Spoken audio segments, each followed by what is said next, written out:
Black Star Network is here. Hold no punches. I'm real revolutionary right now. Support this man, Black Media. He makes sure that our stories are told.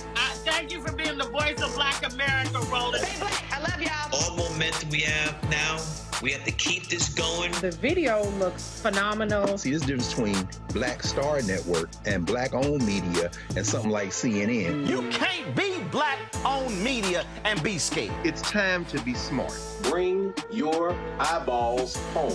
You dig?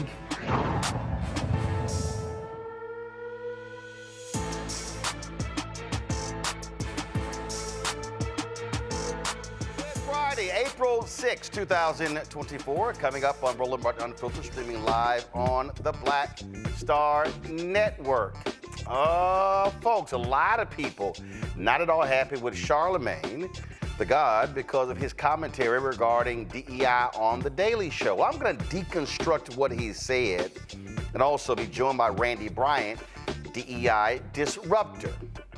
A Black Mississippi woman could lose custody rights to her children nearly a year after an Indianola police officer shot her then 11-year-old son in the chest. The family attorney will be joining us to discuss this unbelievable case. The Black jobless rate climbed sharply in March, with Black women seeing particularly large drops in employment and overall labor force participation. Economist Morgan Harper will be with us. Also on today's show, our Education Matters segment, a math intervention program that uses hip-hop music to enhance math skills. You say, really? Yep, we're gonna break it down for you. That more. It's time to bring the funk. Roland Martin Unfiltered. On the Black Star Network, let's go. He's got it. Whatever the biz, he's on it. Whatever it is, he's got the scoop, the fact, the find. And when it breaks, he's right on time and it's rolling. Best believe he's knowing. Putting it down from sports to news to politics. With entertainment just for kicks, he's rolling. It's on go, roll, roll, y'all. It's Roland Martin, yeah. Rolling with Roland now. He's funky, he's fresh, he's real, the best, you know he's Roland Martin now.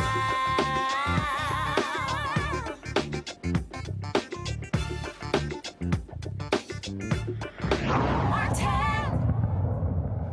Folks, May 20th of last year, Deconstructing Murray's life changed drastically when an Indianola police officer, Greg Capers, shot him in the chest. At the time, he was 11 years old. The officer was responding to a domestic disturbance call. Now, it was bad enough that Capers did not face any charges related to the shooting, but guess what? Adirian's mother, Nakayla, will be before a judge, folks, on child neglect charges as a result of the May incident. Yeah, seriously. We're absolutely confused by all of this. I'm sure you are as well. Joining us now is Carlos Moore, the family attorney. Carlos, glad to have you here. So I'm confused. How is the mother facing neglect charges when there was a disturbance and the cops were called and her son gets shot? How was she neglecting?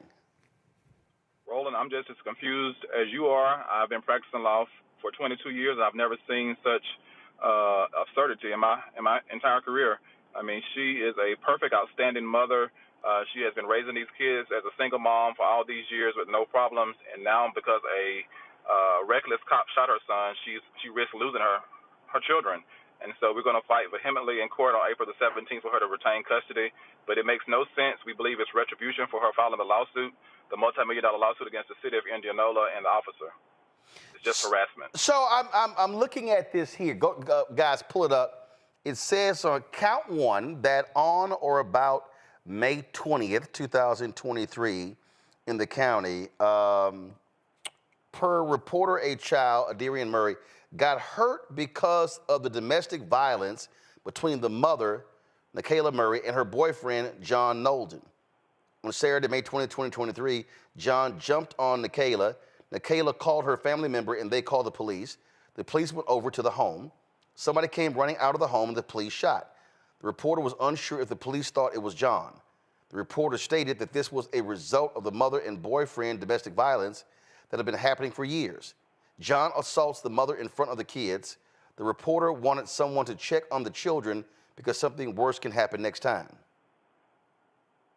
Okay, I'm still utterly confused by here.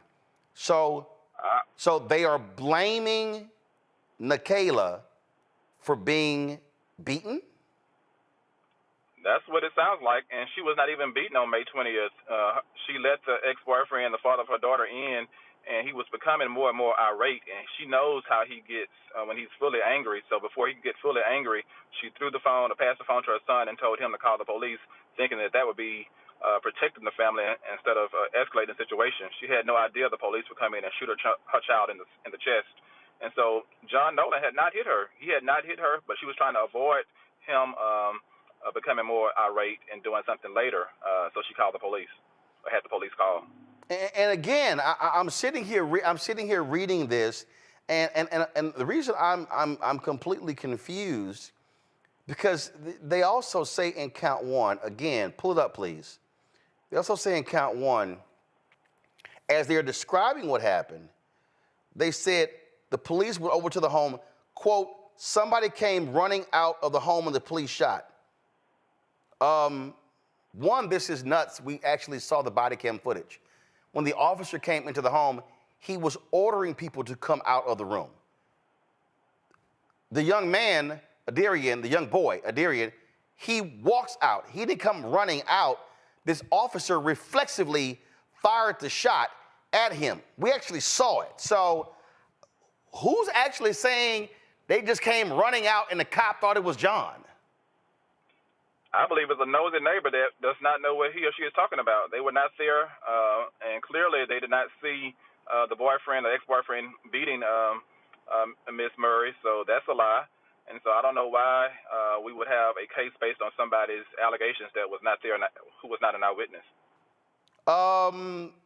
And so was this report, it says here it was Sunflower County, and the prosecuting attorney is Gwendolyn Jemison. So is this who's pursuing this? I'm just trying to understand what's going on here.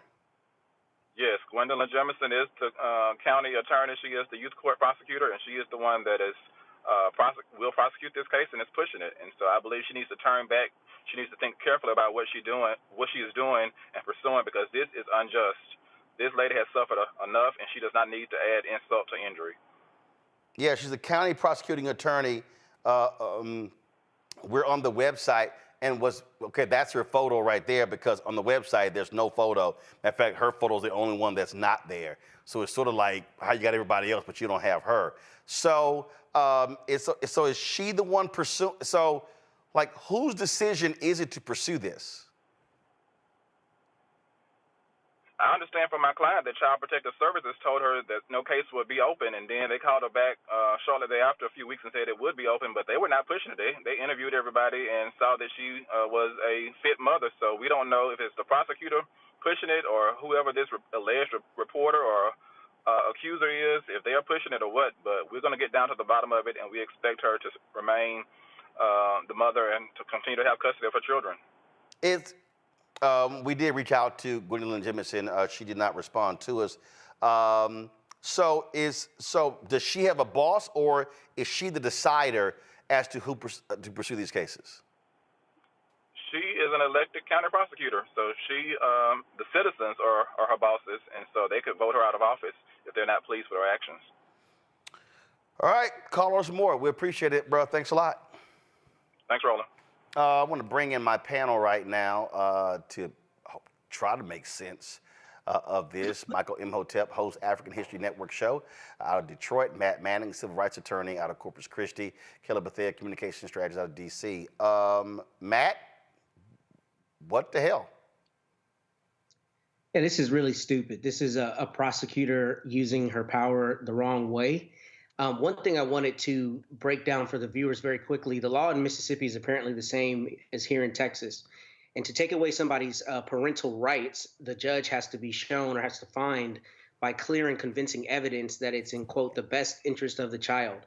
The reason I tell you that is termination of parental rights is one of the civil actions, so meaning not criminal, where at least in Texas, you're entitled to the appointment of a lawyer. So these are very serious cases, obviously trying to take a child away from their parents, and even more than that, trying to take away the parent's right to be the child's parent legally. So that means that their relationship is legally severed.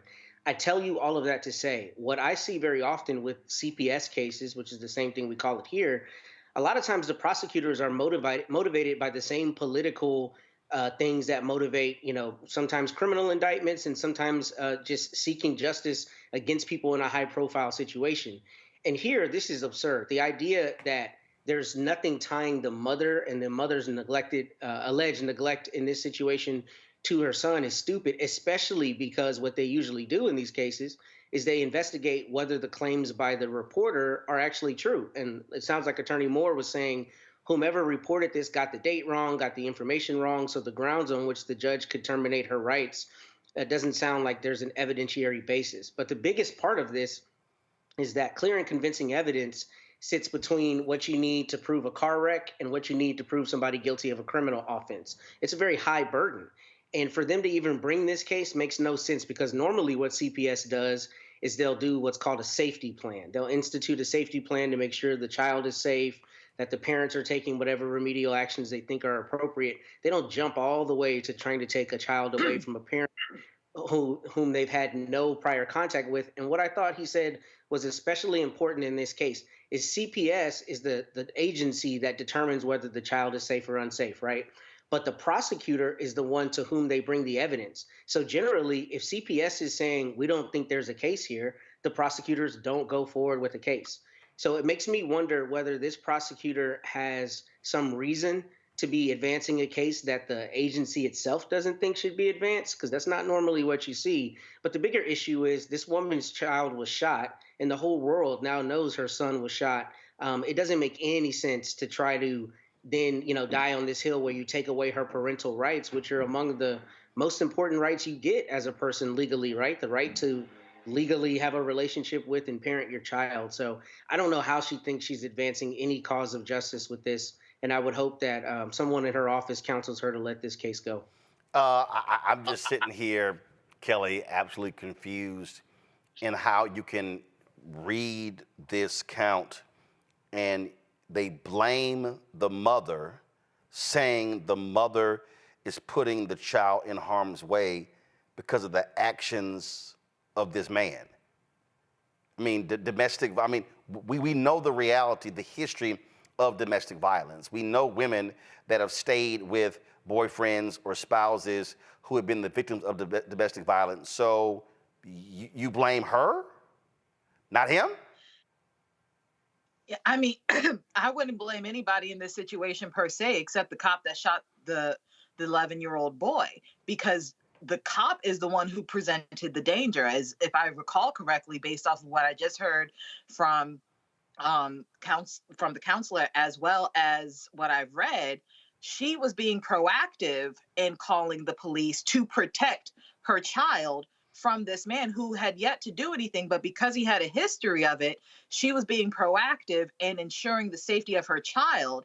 And the person whose job is to also ensure the safety of citizens actually endangered the safety of that child. In fact, he jeopardized it by shooting the 11-year-old boy. So that in and of itself is bad policy on behalf of the prosecuting attorney, because it sets bad precedent. What does it say about the office that they are going to try and strip away the parental rights of a woman who, by all accounts, was doing what she was told is what she was supposed to be doing in situations like this? You call the cops before things get out of hand. You follow commands. You abide by what's happening.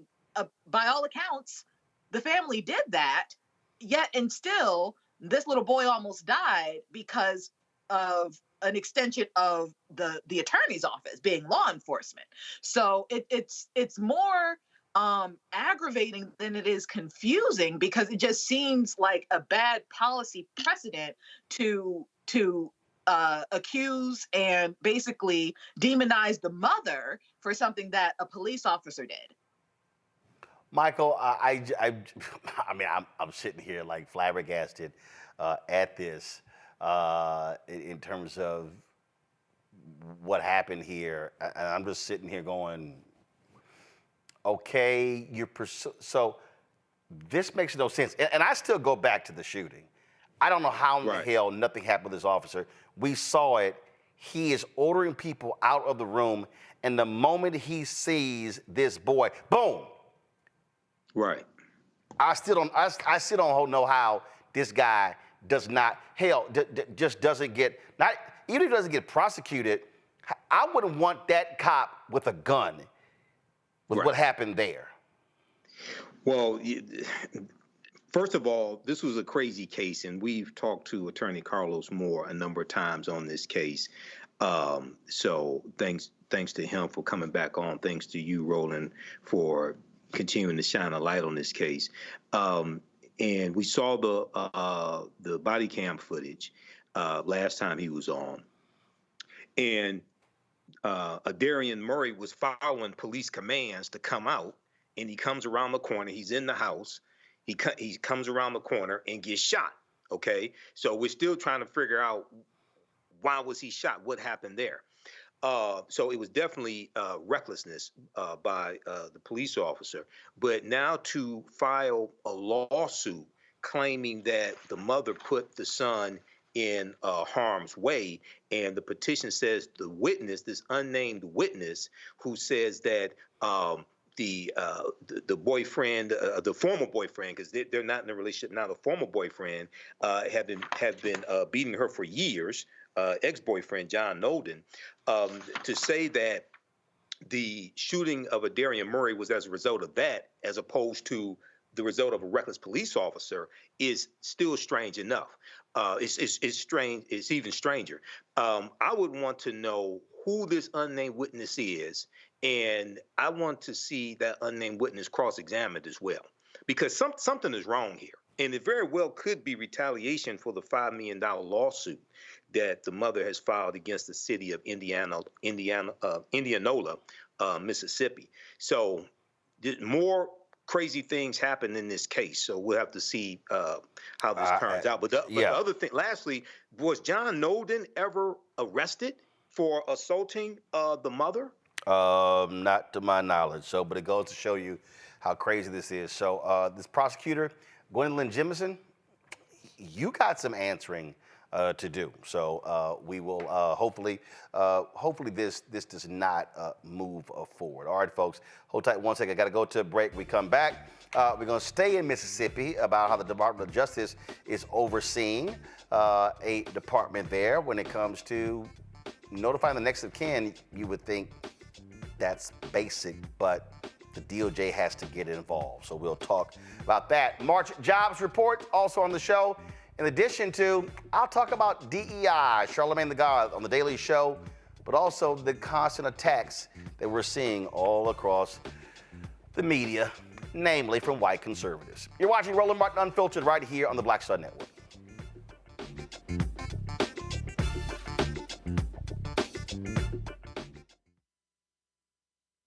Fanbase is pioneering a new era of social media for the creator economy. This next generation social media app with over 600,000 users is raising $17 million, and now is your chance to invest. For details on how to invest, visit startengine.com/fanbase or scan the QR code. Another way we're giving you the freedom to be you without limits.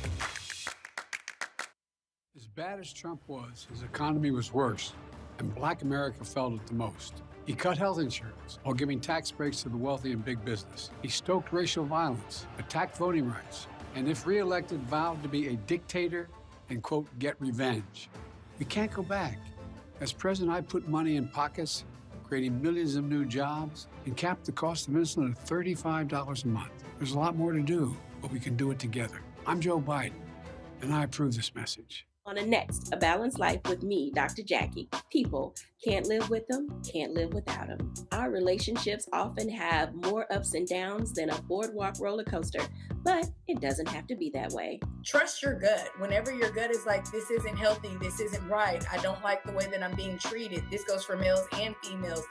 Trust your gut, and then whenever that gut feeling comes, have a conversation. Knowing how to grow or when to go, a step-by-step guide on a Next, A Balanced Life on Black Star Network.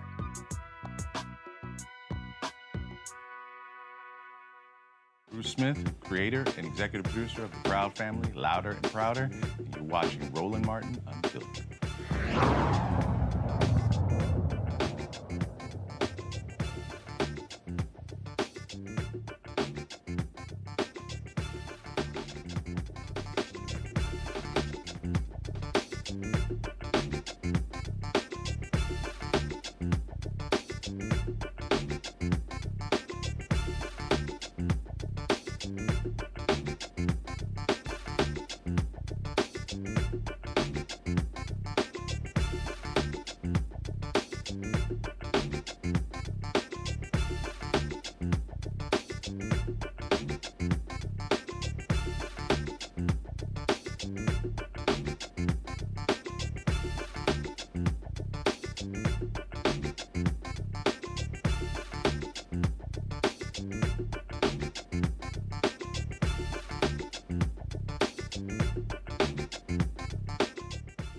Near Mississippi's capital were buried in a pauper cemetery without their relatives' knowledge. The U.S. Department of Justice will help the city's police revamp policies for performing next of kin death notifications, which is sort of crazy.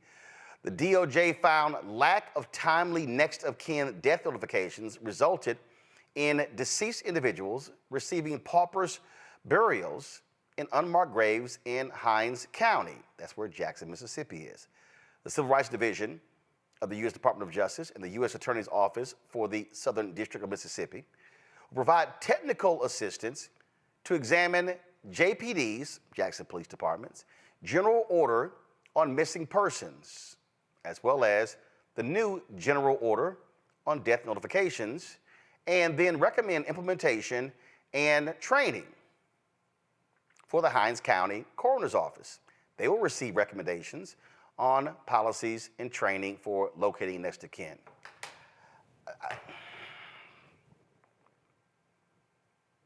I don't understand, Michael.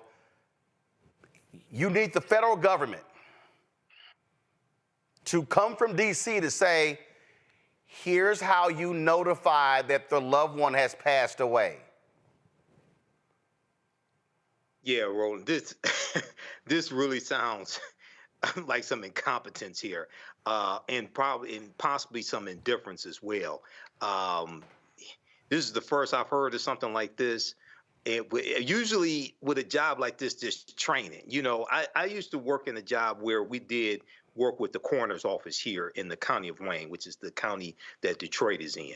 And there's the medical examiner's office. So there's training that you go through with those various jobs, even if you're on the truck that goes out and picks up the dead bodies. There's training that you go through, and there's a process that you go through in notifying the next of kin, okay? So you learn that. Basically, anybody knows that if they worked at a medical examiner's office.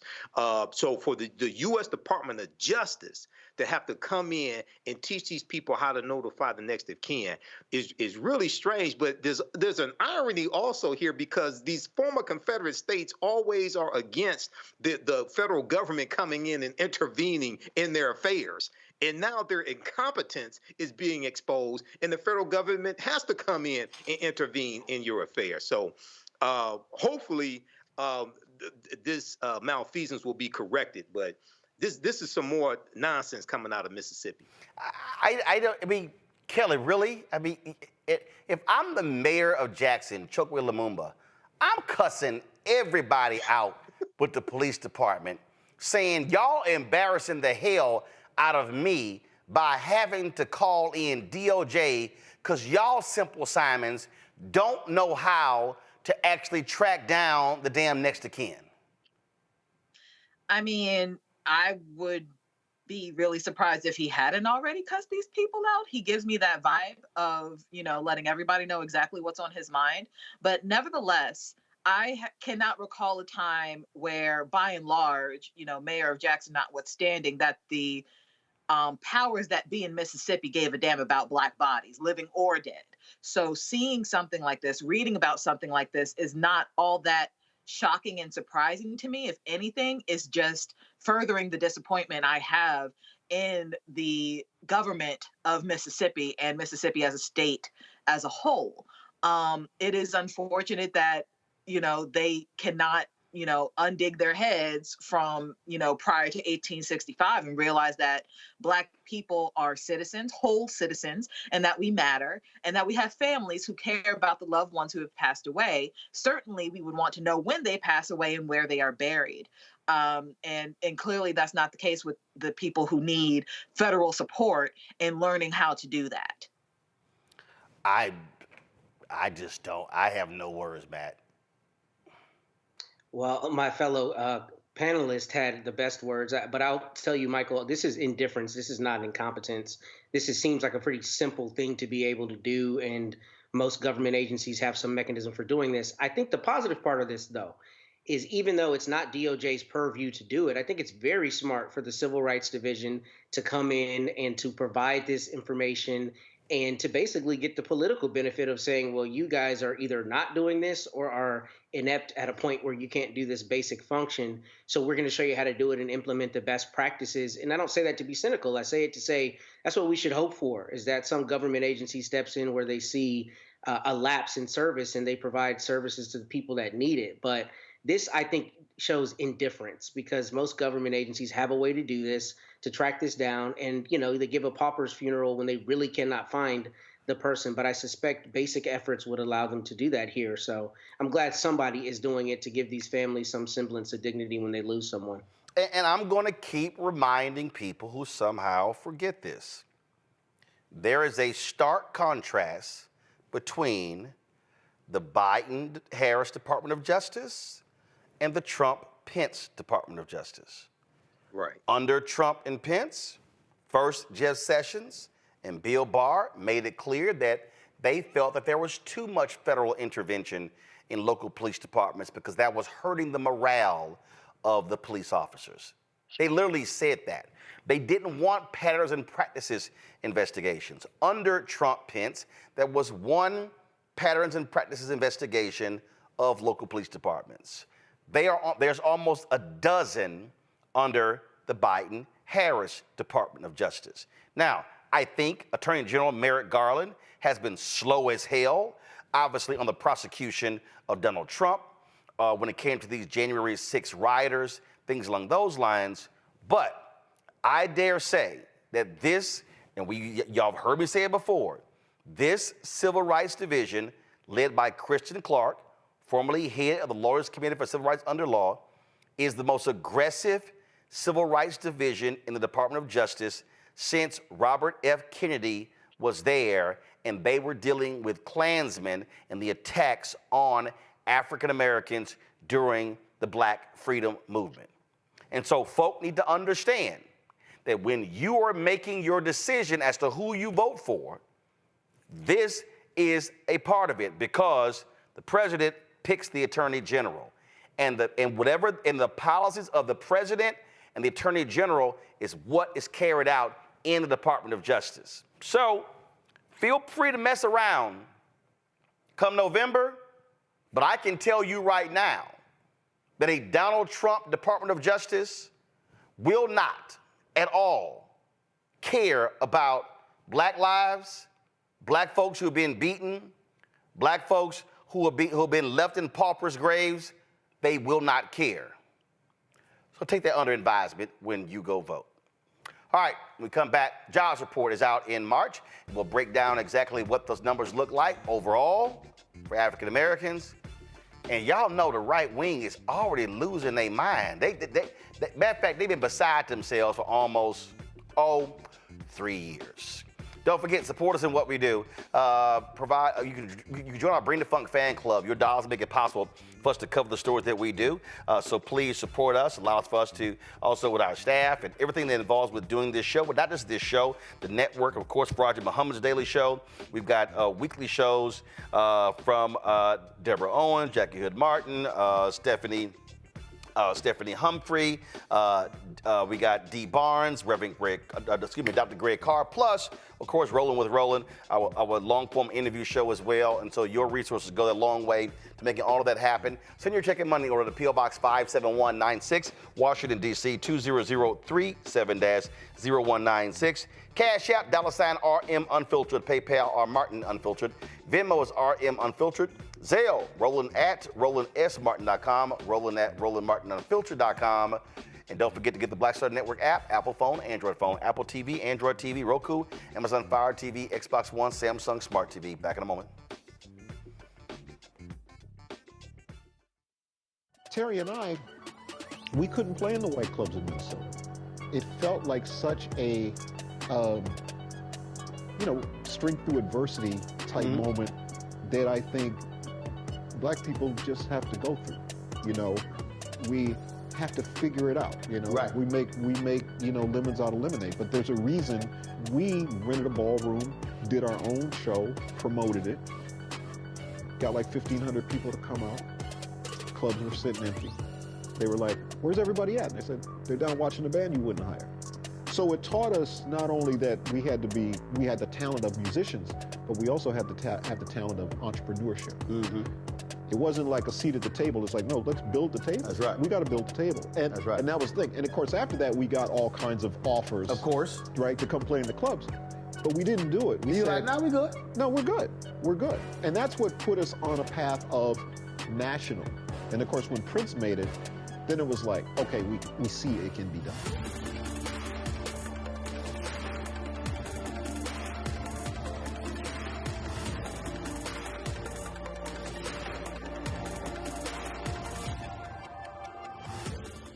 As bad as Trump was, his economy was worse, and Black America felt it the most. He cut health insurance while giving tax breaks to the wealthy and big business. As president, I put money in pockets and capped the cost of insulin at $35 a month. There's a lot more to do, but we can do it together. Fanbase is pioneering a new era of social media for the creator economy.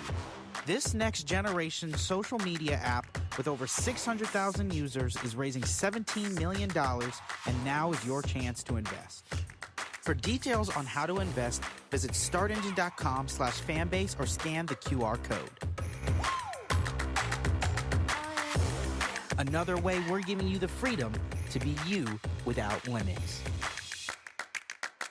Farquhar, executive producer of Proud Family. You're watching Roland Martin Unfiltered.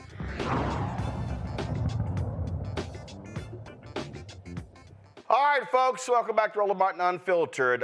First Friday of every month is when the jobs report comes out, and the first quarter ended with an increase in job creation. The workforce saw 303,000 jobs added, despite high interest rates, inflation, and growing household financial stressors. Now, the overall unemployment rate dropped 0.1 of a point, going from January 3.7, went up to 3.9 in February, down to 3.8 in March. The unemployment rate for African Americans soared over a point, while the rate for Black women saw a dramatic jump. But so you see, January was 4.8 for Black women. In February, it dropped to 4.4, and it went up to 5.6 in March. Now, when it comes to Black men, this is what the rate looks like. January is 5.3, February 6.1, March was 6.2. Morgan Harper from the American Economic Liberties Project joins us right now. So, okay, Morgan, you went through the numbers. Break it down for us. What happened? Yeah, so we did see, as you mentioned, this exceeding of expectations in terms of overall job creation, 300,000 jobs created versus, about the 200,000 that were forecasted.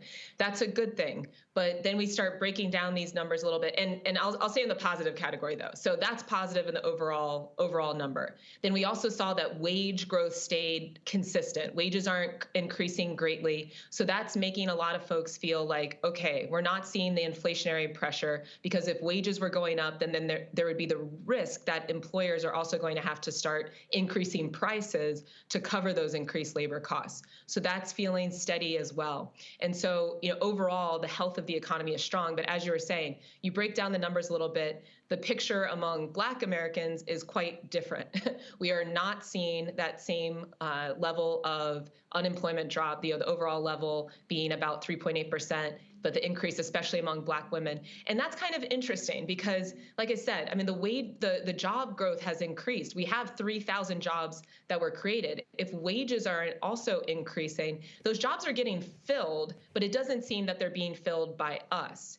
And, it's hard to conclude anything too much from just 1 month to 1 month in comparison. We have to continue to monitor this, but it is not a good sign if the rest of the country, white, Hispanic, Asian, is going in the direction of having higher employment rate and labor force participation, and we're actually seeing increase in unemployment and people just dropping out of the labor force altogether, which for this month was the trend among both Black women and Black men.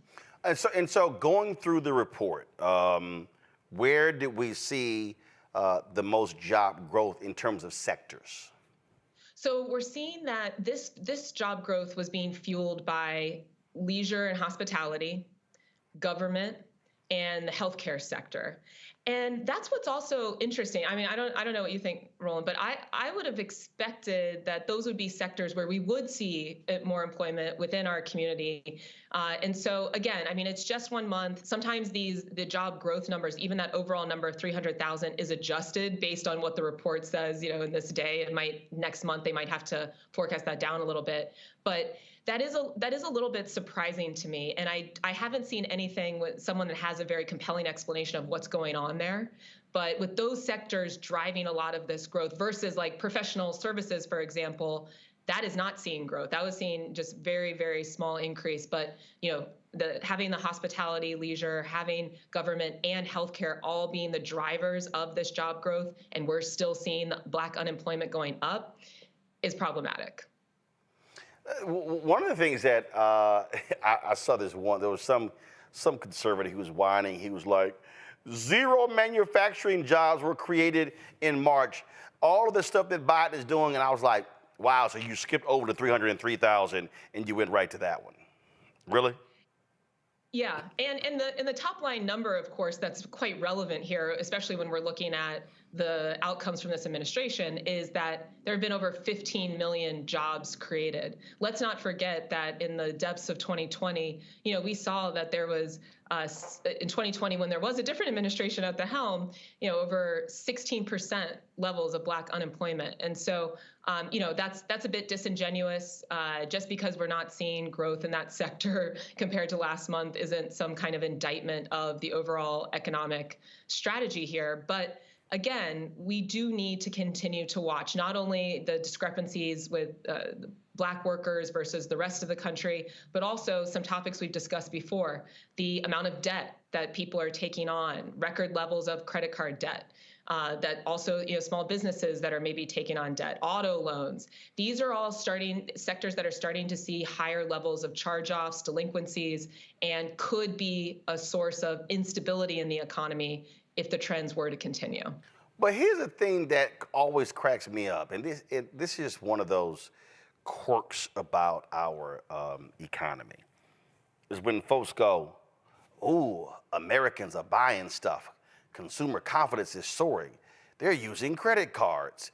But when they start saving money, people are saving money. That's bad for the economy. I think people have to understand that literally the psychosis of the American economy is spend, spend, spend, spend, spend. Do not save and invest. It's all it trips me out all the time.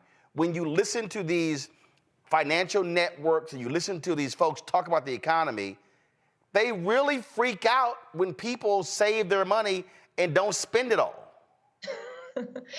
Yeah, I mean, we have a consumerist mindset here in America, and especially if you're the ones that are benefiting from large corporations having people spend a lot of money, which is a lot of the folks that are investing professionally that are on these shows and some of the financial press and networks. Well, then, yeah, you want people to definitely keep spending. But, here what we're seeing is actually consumer saving and the household balance sheet is pretty steady. And I agree. I mean, that's a good thing. Yes, there was some fiscal stimulus that came at the beginning of the administration that everybody said, oh, this is going to, bring down the economy, and certainly maybe a factor, that contributed somewhat to inflation. But people were responsible with that money. They have managed their finances in an appropriate way. But like I said, the credit card debt is a big deal, and seeing this level of credit card debt burden is something that we do need to continue to watch, because $1 trillion is no joke. So yes, people seem to be continuing to have strong savings, but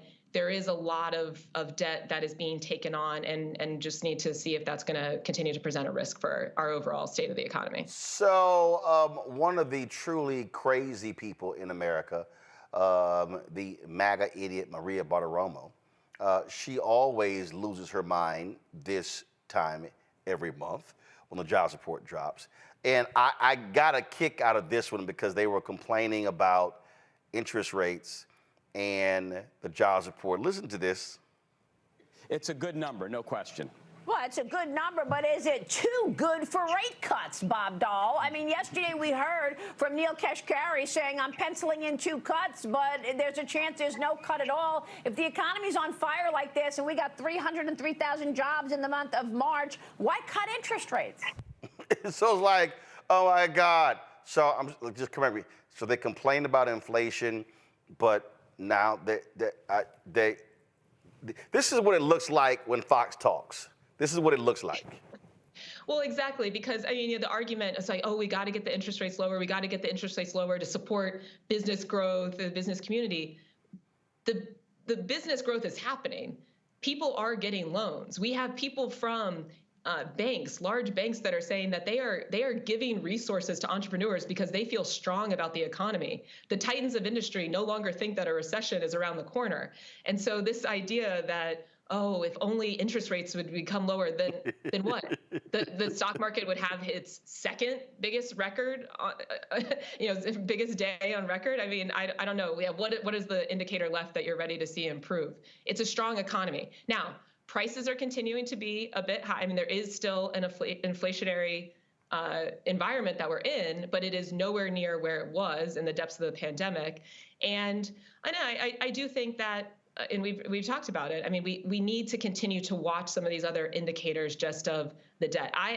As someone who previously worked at the Consumer Financial Protection Bureau, that's an area that I'm always very focused on. But from every traditional indicator, especially that the business community is worried about, the economy's booming, and there's really no source of complaints, except for if you're on Fox News and you got to find something to hate on, I suppose. Last question before I go to my panel, and that is when we're looking at this report, we're talking about the economy, and when you talk about those prices, these corporations are still jacking prices up.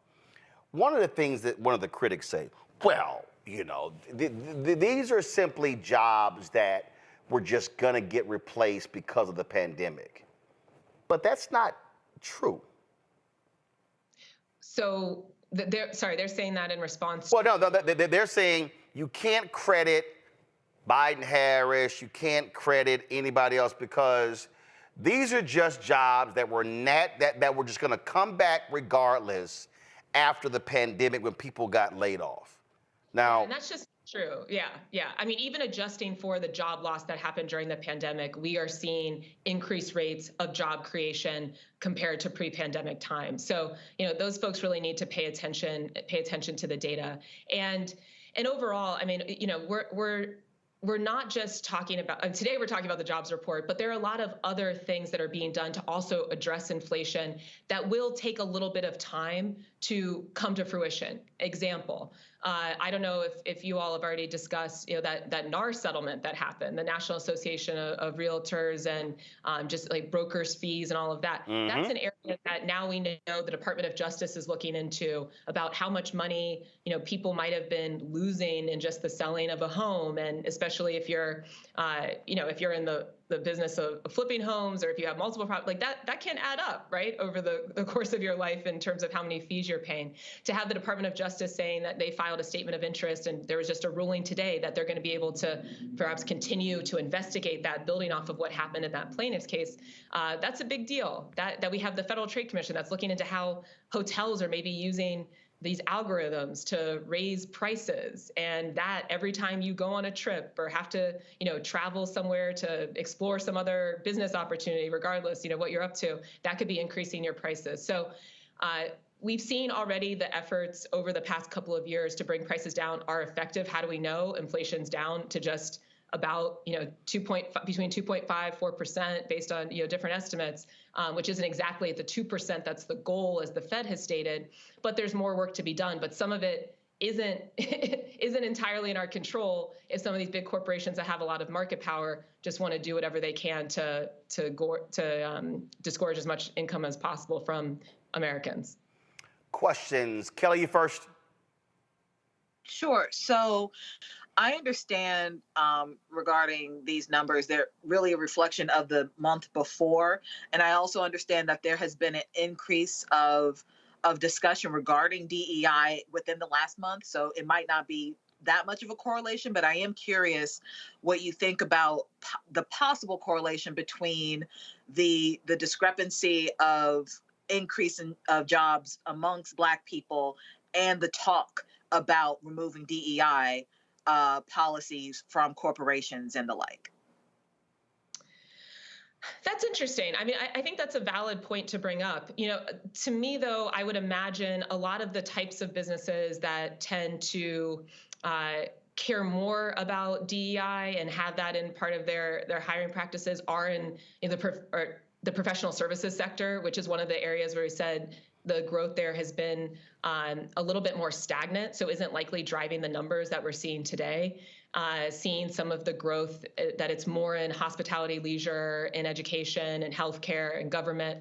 I wouldn't expect those sectors as much to be beholden to, or not beholden, but embracing some of the hiring practices that are more focused on diversity and inclusion. But who knows? I mean, that's a fair question. And look, I mean, based on the discrepancy between the unemployment rate of Black Americans and every other group that is being recorded, if this trend continues, then this seems like the type of thing that should garner special attention, that you should be looking a little bit further under the hood and tracking some of the employment practices, because the jobs are there, the jobs are being created. If Black people aren't getting them, then that should be a top priority for the government to figure out what's going on. Matt? Yeah, so thanks for breaking this down, Morgan. I have two questions for you, and they may be kind of rudimentary, but I need to know the relationship between a couple things. So I saw in the report that the average wage, I think, has gone up to $34 and some odd cents. What is the correlation between that and the Fed's approach to interest rates and trying to tamp down inflation, just so people understand how does the average wage correlate to that, if it does at all? And secondly, how does the Fed or any really government agency take into consideration that average wage is likely heavily skewed by incredibly high wage earners, who may be in tech or other sectors, as compared to a larger part of the populace? How does that factor into the Fed's approach to keeping our economy on track? Yeah, well, I mean, I think an important point for all of us to keep in mind is it's not totally clear how the Fed makes decisions, right? I mean, they have their open meetings, they share some of their thoughts, but it's not exactly a fully transparent process. But just in terms of, how that wage growth impacts how they might be thinking about what to do with interest rates. And this is something I was talking about a little bit earlier. And by the way, I don't think there are any rudimentary questions. This is all kind of complicated, and it's important that we understand what's going on. And so If the Fed were to see that wages were increasing a lot, which is not what we saw this month, but if they were to see that wages were increasing a lot, then that would mean that employers have to start paying their work, that employers likely already were or are on a trend to have to start paying their workers a lot more. And if that's the case, then their operating costs overall of running their business would be increasing, which might lead them to increase prices as well, which could be then that is one of the, when we talk about inflation, we're talking about increased prices. So that could be driving a trend of prices continuing to go up and maybe an increase in the inflation rate. But since we're not seeing that, wage growth has stayed pretty stagnant. But jobs are still being created. That suggests that there are enough workers to go around that are filling these positions, that we don't have employers that are engaging in some kind of stiff competition and with having to increase wages even more to attract talent. Now, of course, we like earning more money. I like making more money. So a little competition is good, but we have seen a lot of wage growth over the past couple of years. And so this isn't saying that it's going down. It's just that it's more or less staying steady. And if that's all true, then we have an environment that is referred to as this equilibrium, where, okay, wages are staying pretty steady. They're going up, but not up too much. That jobs are still being created, that business is growing, we're seeing productivity increase in the economy. And those are the factors, that equilibrium, that we're probably going to be something that leads the Fed to think we're good. We're not in an excessively inflationary environment, and these interest rates can probably stay the same. They want to start changing interest rates when they feel like that's necessary to do, or if one of those things is getting out of balance and they want to start spurring more investment or spurring more business productivity. And right now it just doesn't seem like that's necessary. So a lot of people are saying it's more likely that they're just going to keep rates as they are, even though they have committed to decrease rates 3 times additionally this year. We'll see how that bears out. Michael. All right, Morgan. When we look at when we look at the labor force participation rate, we saw it increase to 62.7%, and we saw that people were both working and also looking for work in this March jobs report. When we look at the increase in the unemployment rate for Black women to 5.6% and 6.2% for African American men, what relationship, or how do we interpret that number also in relationship to possibly more African Americans looking for work as well? Because that can also increase the unemployment rate. What's the correlation there? How do we interpret these numbers? Yeah, I mean, this is the area that concerns me the most, because, when that number goes down of people that are employed or looking for work, like you noted, it does include people who are looking for work. So if we're seeing that number go down for both Black women and Black men, that means people are opting out of engaging in the economy. But as we've said, the economy roars on. And so there is a risk there that people could be left behind. So we have, that's something that we need to continue to look at. But like I said, I caution against drawing too many strong conclusions just based on 1 month of data. But we need to definitely add that to our agenda and our monthly talks here about how those numbers are changing over time to know whether we have, a more of an emergency situation on our hands. All right, then. Thank you. Morgan, we appreciate it. Thanks for breaking it all down for us. Thanks for having me. Good to see you all.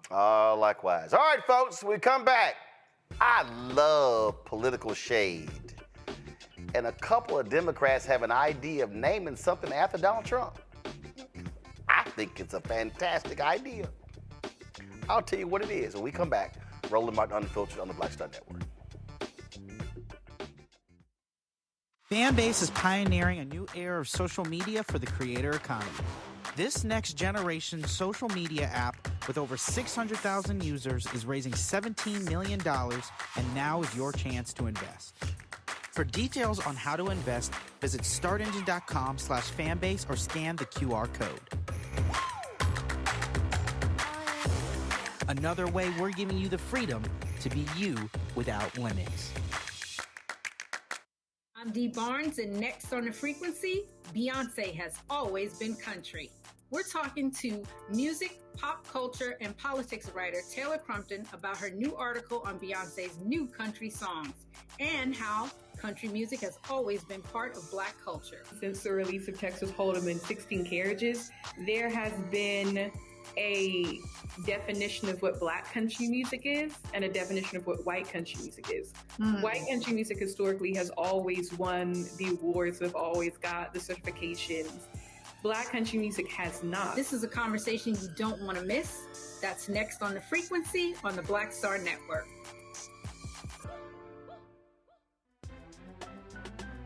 I'm Faraji Muhammad, live from LA.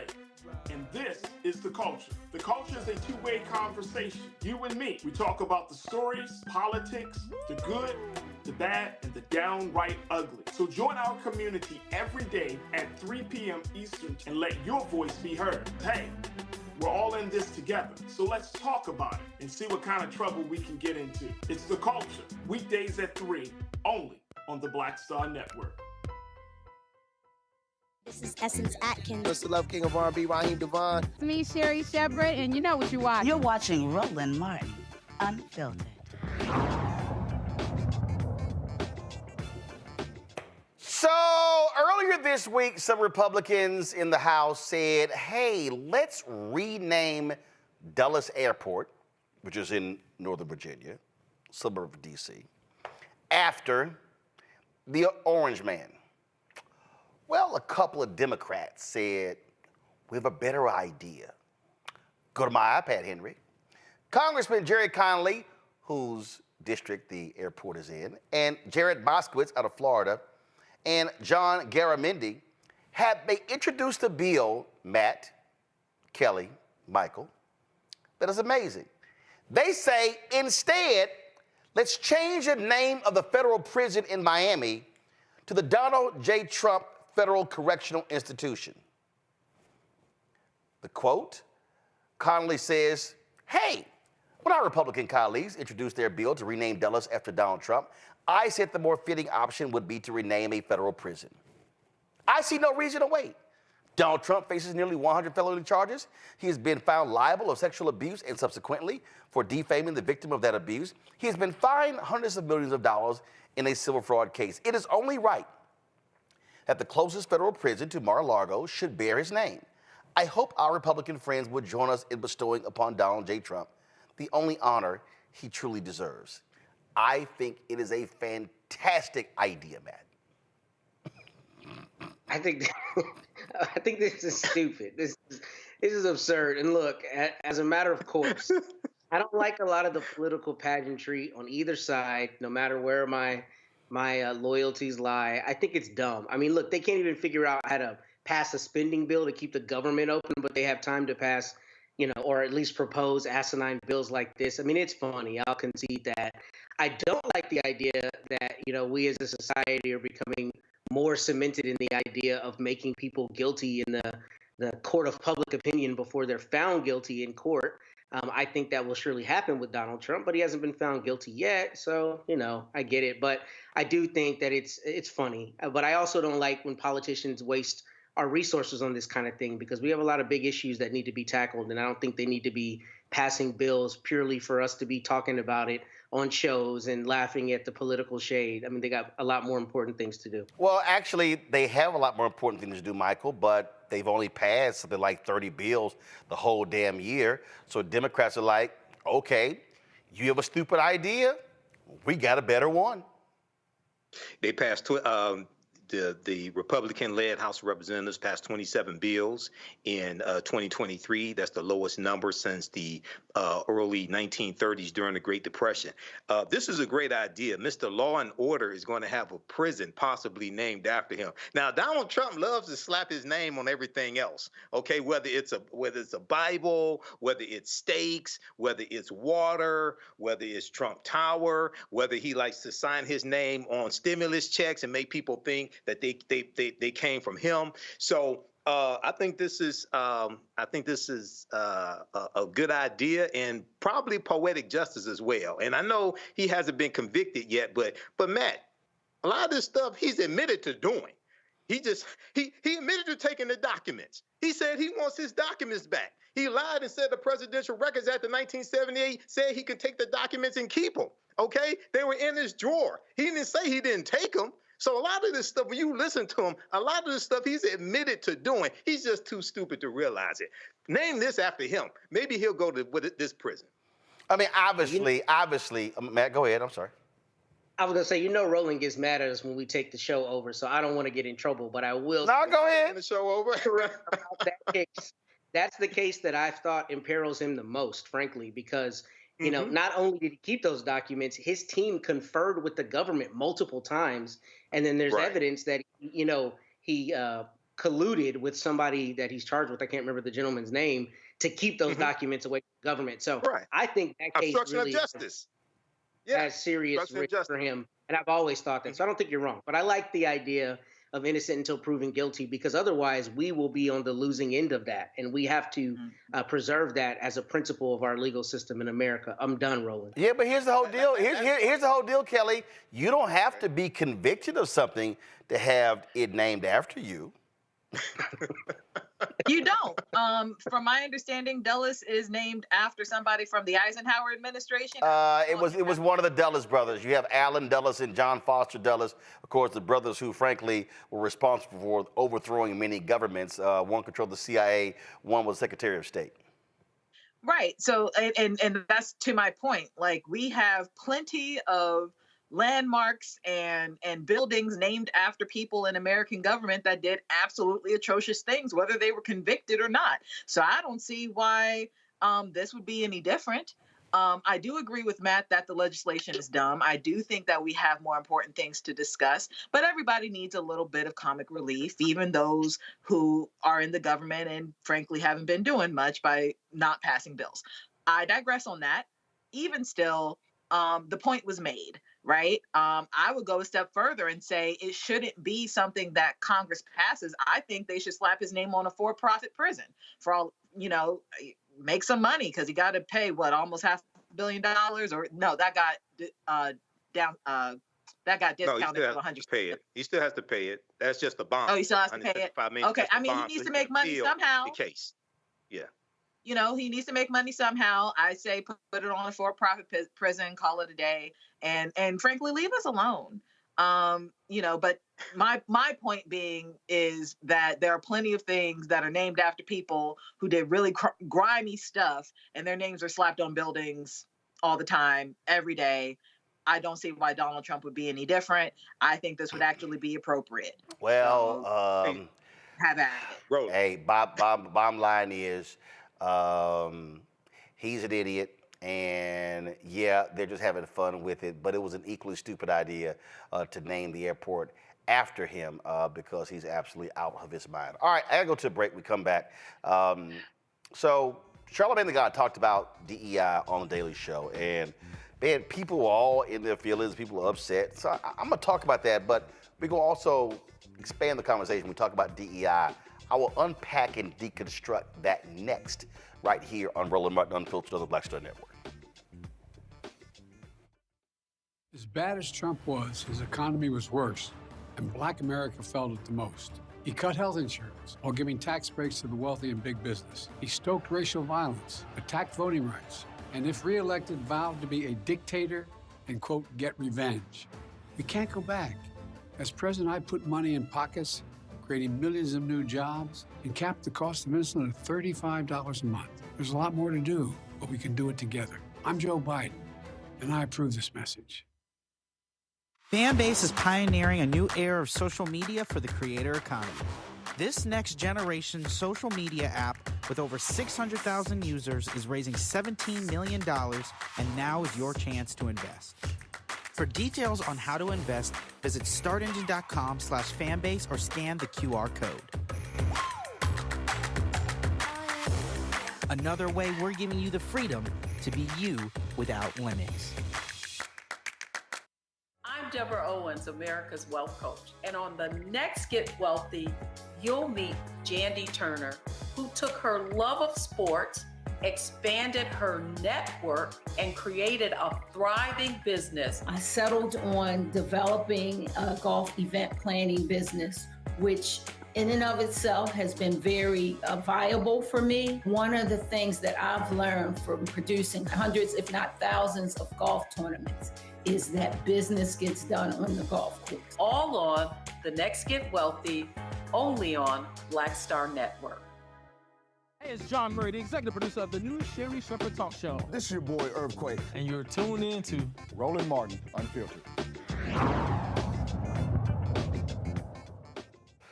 All right, so yesterday was crazy busy. I'm sitting there in the middle of a move to another house, and man, we were busy with April 4th, the 56th anniversary of the assassination of Dr. King.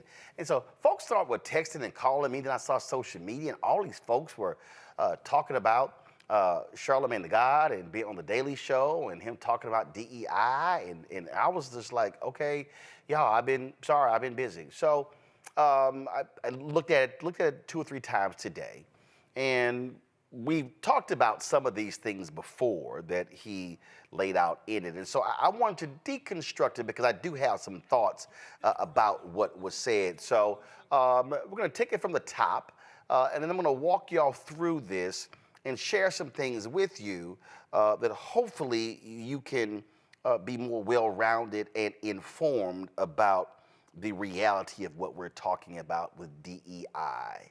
Go. Called Diversity, Equity, and Inclusion, or DEI. It means more fair hiring policies, new anti-discrimination rules for the workplace, and sensitivity training seminars. And the first thing it led to was a shitload of ads. Real progress on diversity and inclusion doesn't happen without real work. Say Celebrate Diversity into your X1 voice remote to discover curated content today. Every day, General Mills serves the world by making food people love. And inclusion is one of our secret ingredients. At Kraft Heinz, our purpose is to make life delicious. And we believe we can't achieve that without one essential ingredient: diversity. It's diversity that makes life delicious. We're on a 400-year-long journey, and scars don't fade. But neither does hope. Ask your doctor if black people are right for you. That's right. Nobody's buying Vaseline because of diversity. Come to think of it, I don't think I've ever actually bought Vaseline. It's just there. Like, it comes with the house, right? So that's how things stood in 2020, but that was like 15 years ago. Today, when people talk about DEI, it's more likely to sound like this.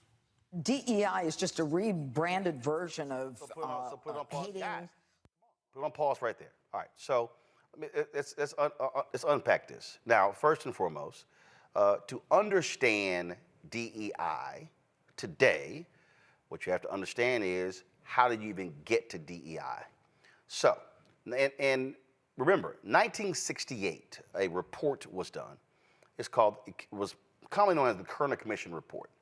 And the report examined the cause of the riots in 1967. And what the result of that report, they concluded, they talked about a lot of issues, and they actually fought back and forth. What they said is there are 2 Americas. There were 1 white, 1 black. And one of the recommendations in the Kerner Commission report was that news media greatly contributed to the riot coverage, so therefore it needed to be diversified. So you then begin to see your first influx of African Americans in mainstream media. That really happened after the I'm talking about in significant numbers after 1968. So if you look at the early 70s, you really then begin to see your first programs dealing with affirmative action. Why? Well, remember, President Lyndon Baines Johnson used that phrase first when he was at Howard University. Then Richard Nixon is elected. One of Richard Nixon's focus was, in order to reach African Americans, let's tap into economics. So what Nixon did was, Nixon tapped Arthur Fletcher, and Arthur Fletcher many have called the father of affirmative action. Bob Brown who was a very close associate of Reverend Dr. Martin Luther King Jr., involved in Operation Breadbasket. Bob Brown had a significant portfolio and was advancing a number of these economic initiatives in the Nixon administration.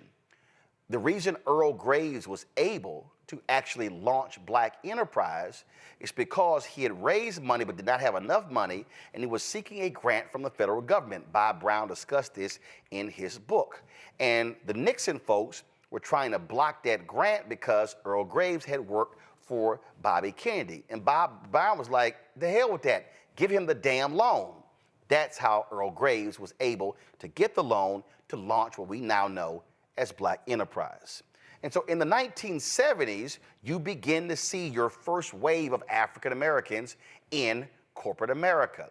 Now, if you were remember, Jackie Robinson was the first vice president of a major corporation in New York City. So you go into the 1970s, and so you now begin to see African Americans go into corporate America. And the problem is that many of these African Americans, the highest that they got was really vice president of community affairs. We call those the Negro jobs. Those were the jobs where basically their job was to work with the community, and they would show up at the events, and they would come with the big checks with the small numbers and all stuff like that. You had that. Now, Ellis Coles talked about that generation of African Americans in the 70s and 80s in this book. Let's pull it up. The Rage of a Privileged Class. This is the book, right? This is the book right here. Why are middle-class blacks angry? Why should America care? And he talked about the things that they went through because they were hitting that glass ceiling. It is a phenomenal book that you actually ought to read. Once you and so you get those affirmative action programs. Remember, you had black mayors. So you get affirmative action programs that were quite significant in Atlanta, Maynard Jackson, Coleman Young in Detroit, Gary Hatcher in Gary, Indiana. You had Stokes in Cleveland, Marion Barry in Washington, D.C., and other places. Then what happens in 1980? Reagan is elected. So now you go into the 80s. Then you have the Supreme Court decision that then began to limit affirmative action programs. Then you saw a shift from affirmative action into diversity. So what you saw in the 80s, 90s, and the 2000s, you begin to see these diversity officers, chief diversity officers.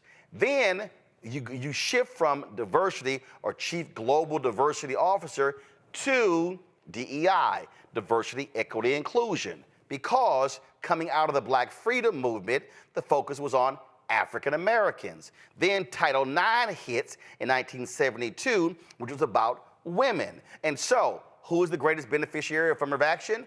White women. So what is known today as DEI is simply the child of the initial affirmative action programs.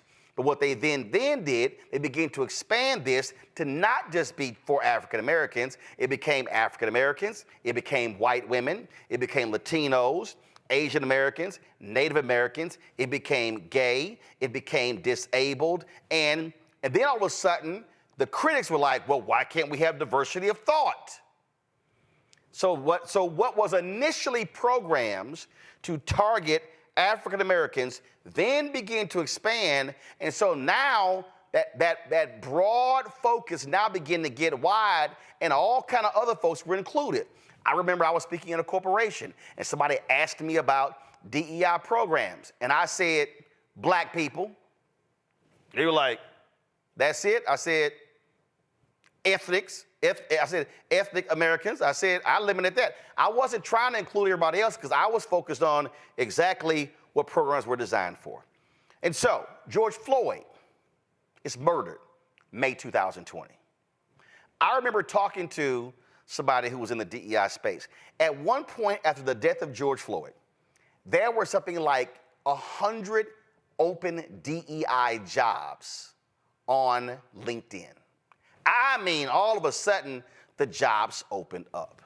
And so you then begin to see corporations posting on Instagram, on Twitter, all these places talking about their support for diversity, equity, and inclusion. It was sort of like, really?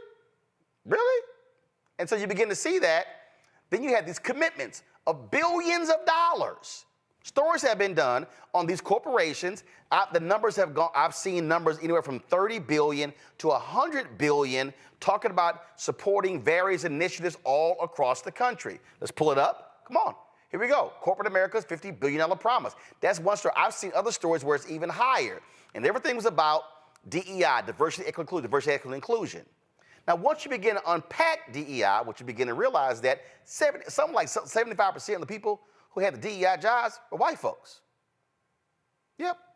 Weren't black folks. It was white folks. A lot of them women.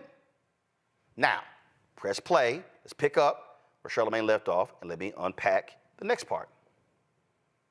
DEI is just a rebranded version of hating white people. DEI, in this case, stands for divisive, erroneous, and insidious. DEI, which stands for didn't earn it. Discrimination, exclusion, and indoctrination. DEI.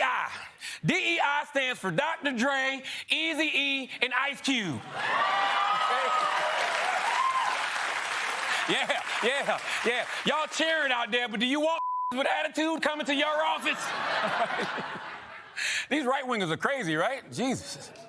But here's the part where you all stop applauding everything I say. The truth about DEI is that although it's well-intentioned, it's mostly garbage, okay? It's kind of Freeze like right there. Freeze right there. Now,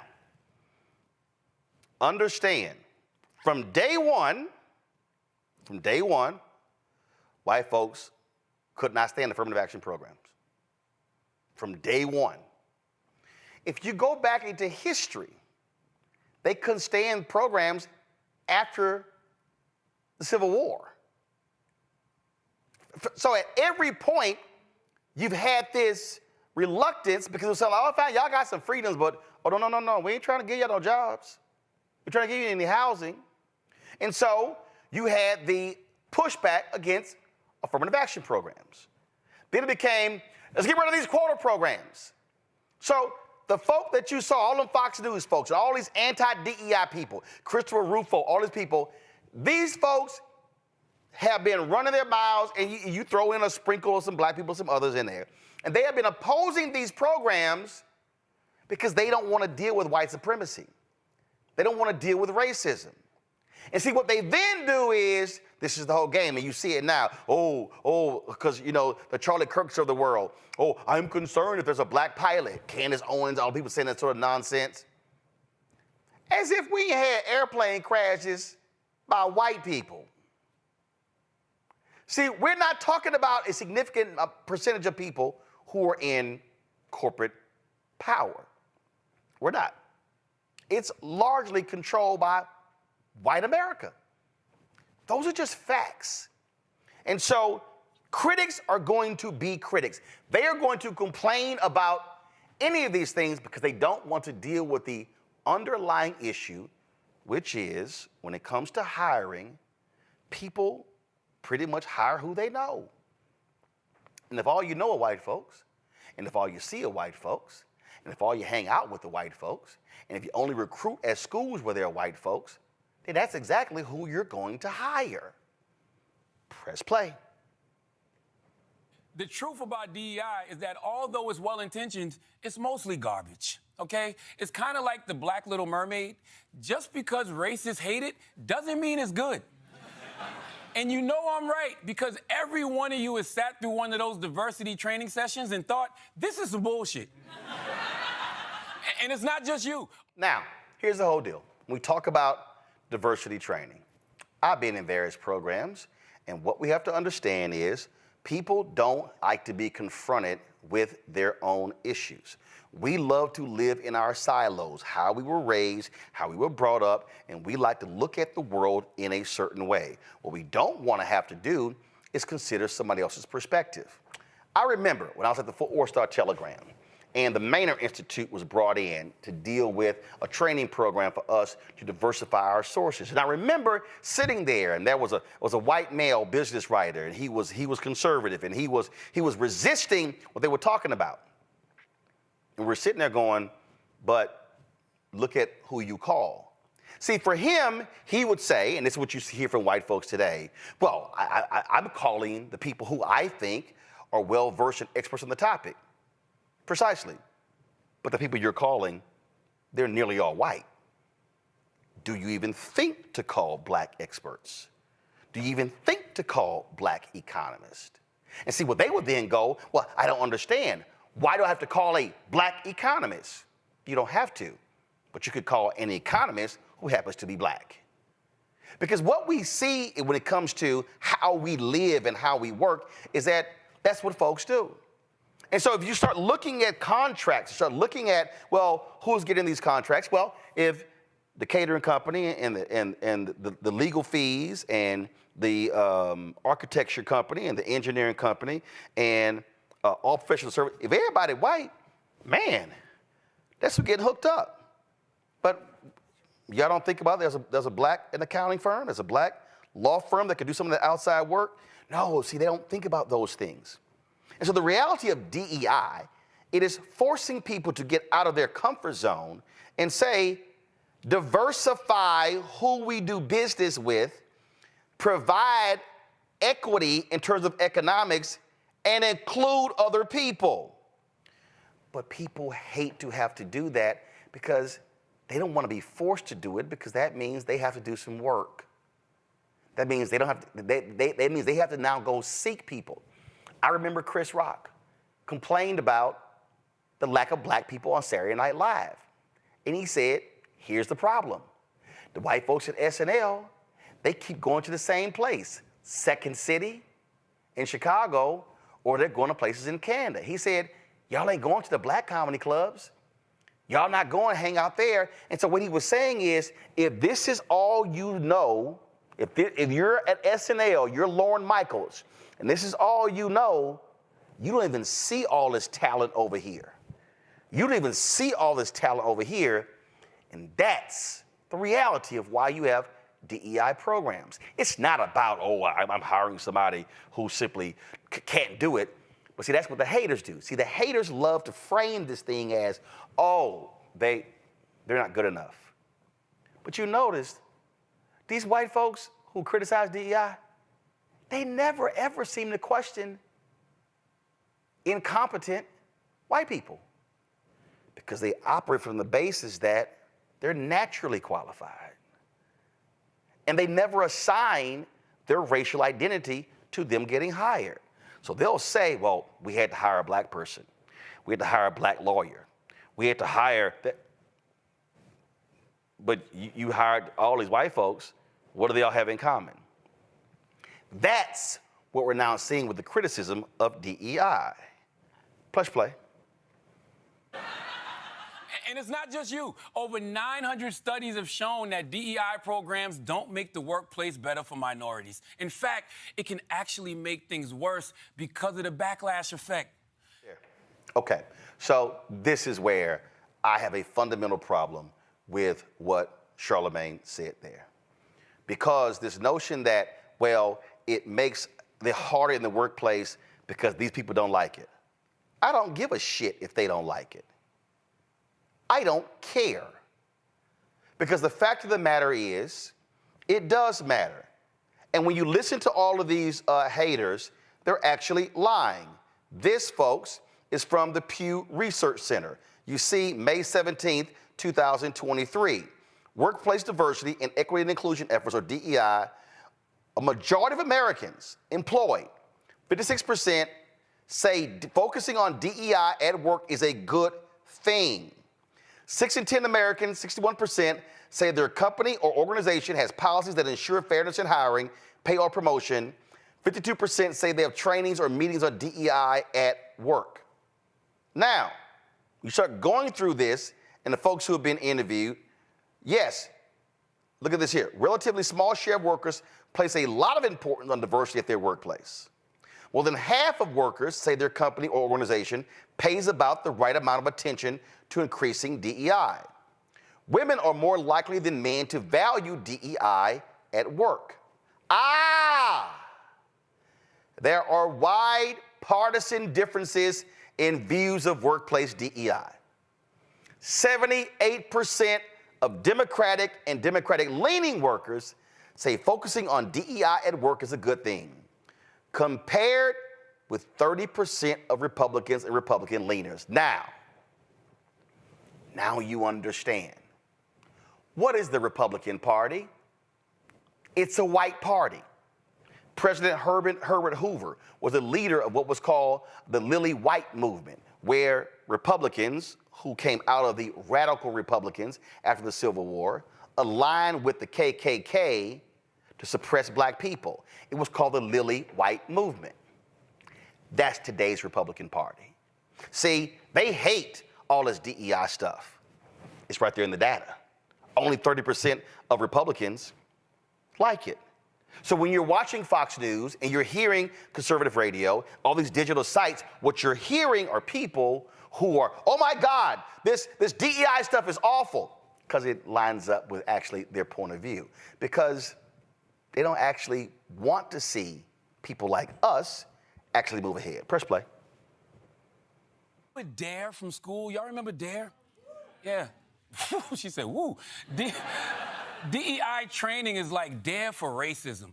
And you all know how effective that was. I was sitting there going, oh, shit, there's a ton of fun drugs I should try. I didn't even know about Molly. Thanks, Officer John. But the biggest failure of DEI is that the number of black people in power at big companies is basically the same as it was 5 years ago. In fact, maybe the only thing that DEI has accomplished is giving racist white people cover to be openly racist. Now, again, this is where Charlamagne's wrong. Here are the number of African Americans who are now CEOs of Fortune 500 companies. There are 9. Now, first of all, I said Fortune 500 companies, so we ain't talking a huge amount. But the reality is, just 5 years ago, a few years ago, there were 5. Okay, so what you are seeing, the progress. Now, here's the issue. The problem that you see in the Executive Leadership Council, the group of black corporate leaders, they've dealt with this, is that for many of these leaders who are black people who are in corporate America, the problem is when they get to 55, 58, they're being moved out. And so they're still hitting a ceiling. That is a fundamental problem that we are seeing. But that means when we're talking about DEI, you're going to have white folks who make it a priority. I'm going to unpack that in a second. Press play. DEI breeds complacency, Dana, and complacency kills. We're going to have doctors who don't know how to perform heart surgery, and we're going to have planes that are falling out of the sky. Boeing recently bragged not about being the best in the business, but about surpassing its diversity quotas. Oh, goody. But then, not so good. A door flying off one of Boeing's 737 Supermaxes. I'm sorry, if I see a black pilot, I'm going to be like, boy, I hope he's qualified. I mean, honestly, when I see a black pilot, I'm not worried that we're going to crash. I'm worried that we're going to get pulled over. Okay? That's right. That's right. That's right. And no, officer, I will not step out of this vehicle. All right? But yeah, they're blaming DEI for everything, even that bridge in Baltimore. They called Baltimore's mayor the DEI mayor, like he was given the job for being black. Then they said the shipping company was too focused on DEI instead of safety. But almost the entire leadership of the company is white. No black people, right? If anything, the Baltimore mayor, he should have been the one to make it racist. Just come out like, these crackers knocked down my bridge, okay? All right? And one of y'all crackers better pay for it, okay? And honestly, I'm not surprised these programs didn't work. And here's why. It's just corporate PR. They want good vibes. And also, they want to cover their ass, okay? Did you know that if a company gets sued for civil rights violations, just having a DEI program will be counted as evidence in their favor, even if the program doesn't do shit, okay? It's the I have a black friend of the legal system, right? We don't need corporate DEI. Yes, we want diversity and equity and inclusion, but we don't want it from Vaseline. Although I'm not going to front, Vaseline has been there for the black community. Respect, okay? Right? That's right. Moisturized, okay? Look, man, real DEI is only going to come from black leadership. I don't know how to do it because I'm not a black leader. But I do know how to tell if it's working. Just keep an eye on right-wing media. The more they're freaking out, the more progress we're making. Okay, this is where Charlamagne is flat out wrong. So when he says that we don't need DEI from corporate America, it's not true. And he says it's going to come from black people. Here's the problem with that. Put the graphic back up. There are only 9 black CEOs of Fortune 500 companies. That means that there are 491 non-black CEOs of Fortune 500 company. The reality is you are going to need white people who actually believe in diversity, equity, and inclusion for that to happen. And there are examples. Al Newharth, he was the founder of USA Today. Al Newharth grew up in South Dakota. He did not grow up around a lot of black people. But Al Newharth understood the value of diversity. So when Al Newharth was the CEO of Gannett, he made a declaration that Gannett was going to be the leading company in America when it came to the issue of diversity. I had a syndicated column with Creator Syndicate. And when Al Newharth died in 1989, this here is exactly what I wrote. Quote, his obituary in the New York Times read, in an industry long dominated by white men, Mr. Newharth led the way in the hiring and promotion of women and minorities, tying compensation to hiring goals. By 1988, the proportion of minorities in Gannett newsrooms was 47% higher than the national average. Women accounted for nearly 40% of the company's managers, professionals, technicians, and sales agents, and an unheard of quarter of its newspaper publishers. In Al Newhart's book, Confession of an SOB, he actually wrote that when he launched this particular initiative, that people were angry. Folks were upset with him.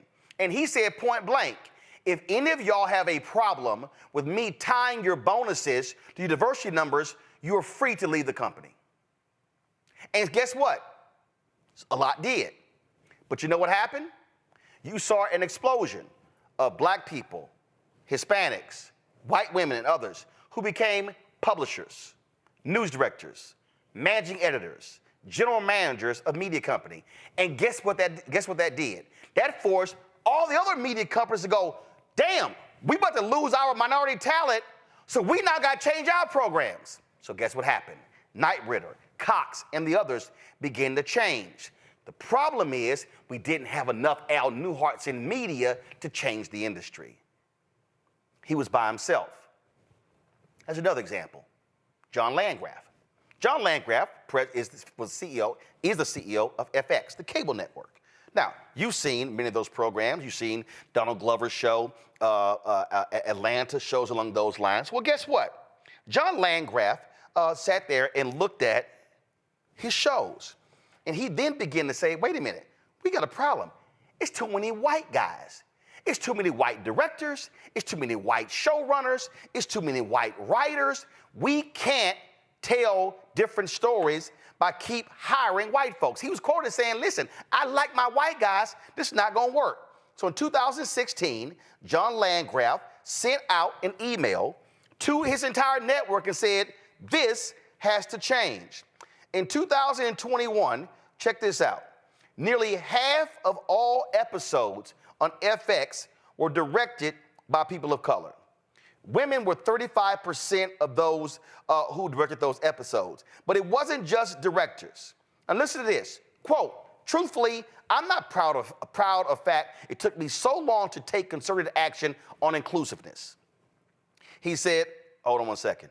He said, because he had been running the network at that time for 15 years. It's heartening to see our industry fully commit to meaningful, measurable, and permanent change. He said, when FX was radically over-indexing in one race and gender, we were by definition overlooking talent. When we started looking for talent in every segment of our population, our shows got better. When you're in the talent business, diversity is good for business. Now, that's why Charlamagne is wrong. The reality is, black folks ain't running these joints. We're not running these companies. Now, we may push folks, you may have a few folks in there, but you need operational leaders. Jonathan Rogers, who was the first CEO of TV One. When Jonathan Rogers joined the board of Comcast, I was like, yo, that's awesome. He's like, not really. I was like, hold up. Now, y'all, Jonathan was on the board of Procter & Gamble.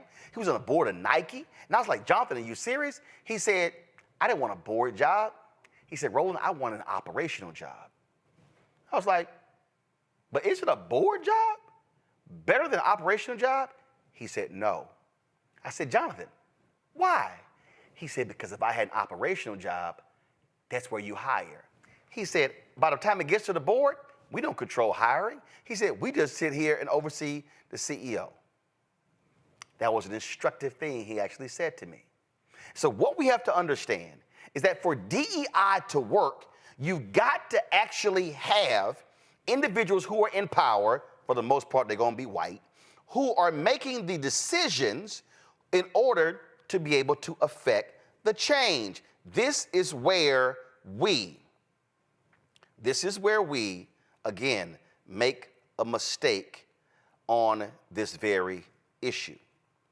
And so, Mark Cuban, he's been very much talking about a lot of these issues.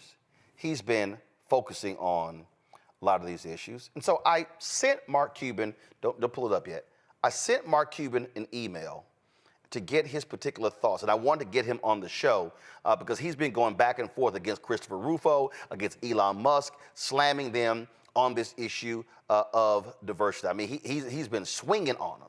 And so I sent Mark an email, and I said, hey, we'd love to have you on the show, but if you can't come on the show, share me some thoughts. And so this is the email that Mark Cuban, of course, who, owner of the Mavericks, well, he sold the team, but this is what he sent me back.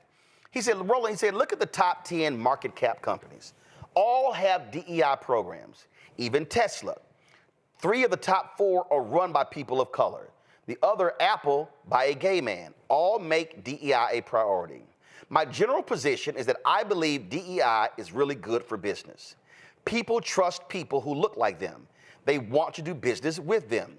But to me, it's not about hiring heads of DEI and creating a bureaucracy or doing commercials like Charlamagne CTG criticized. It's about following good DEI business principles.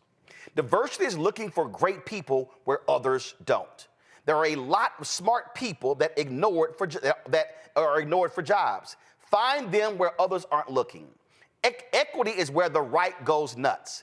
They think it's about quotas and making sure no one has an advantage or can succeed beyond anyone else. Equity is putting your employees in a position to succeed. That's it. Training, support, etc. If you hire someone smart, no matter what they look like, give them the tools to make you more successful. Inclusion, make people feel good about themselves at work. That's just smart business. He is right.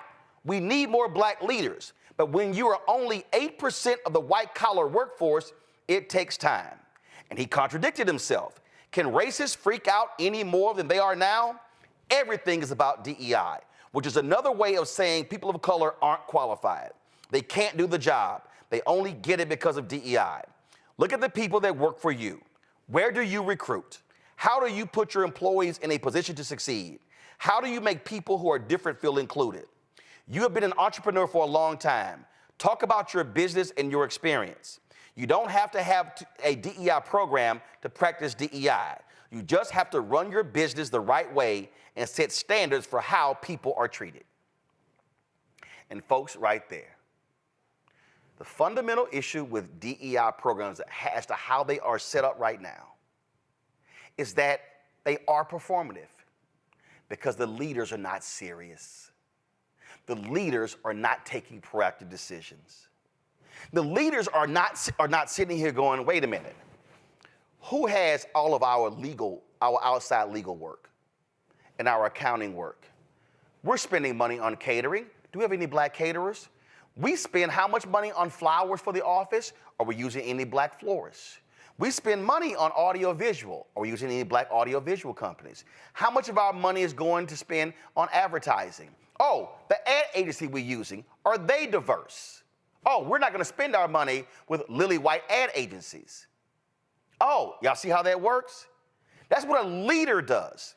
So you can't have white folks over here talking about pull yourself up by your bootstrap, why y'all can't get ahead, why you're always begging the government for money, but then over here, we're frozen out of jobs, we're frozen out of contracts, and frozen out of opportunities, and then you complain about DEI.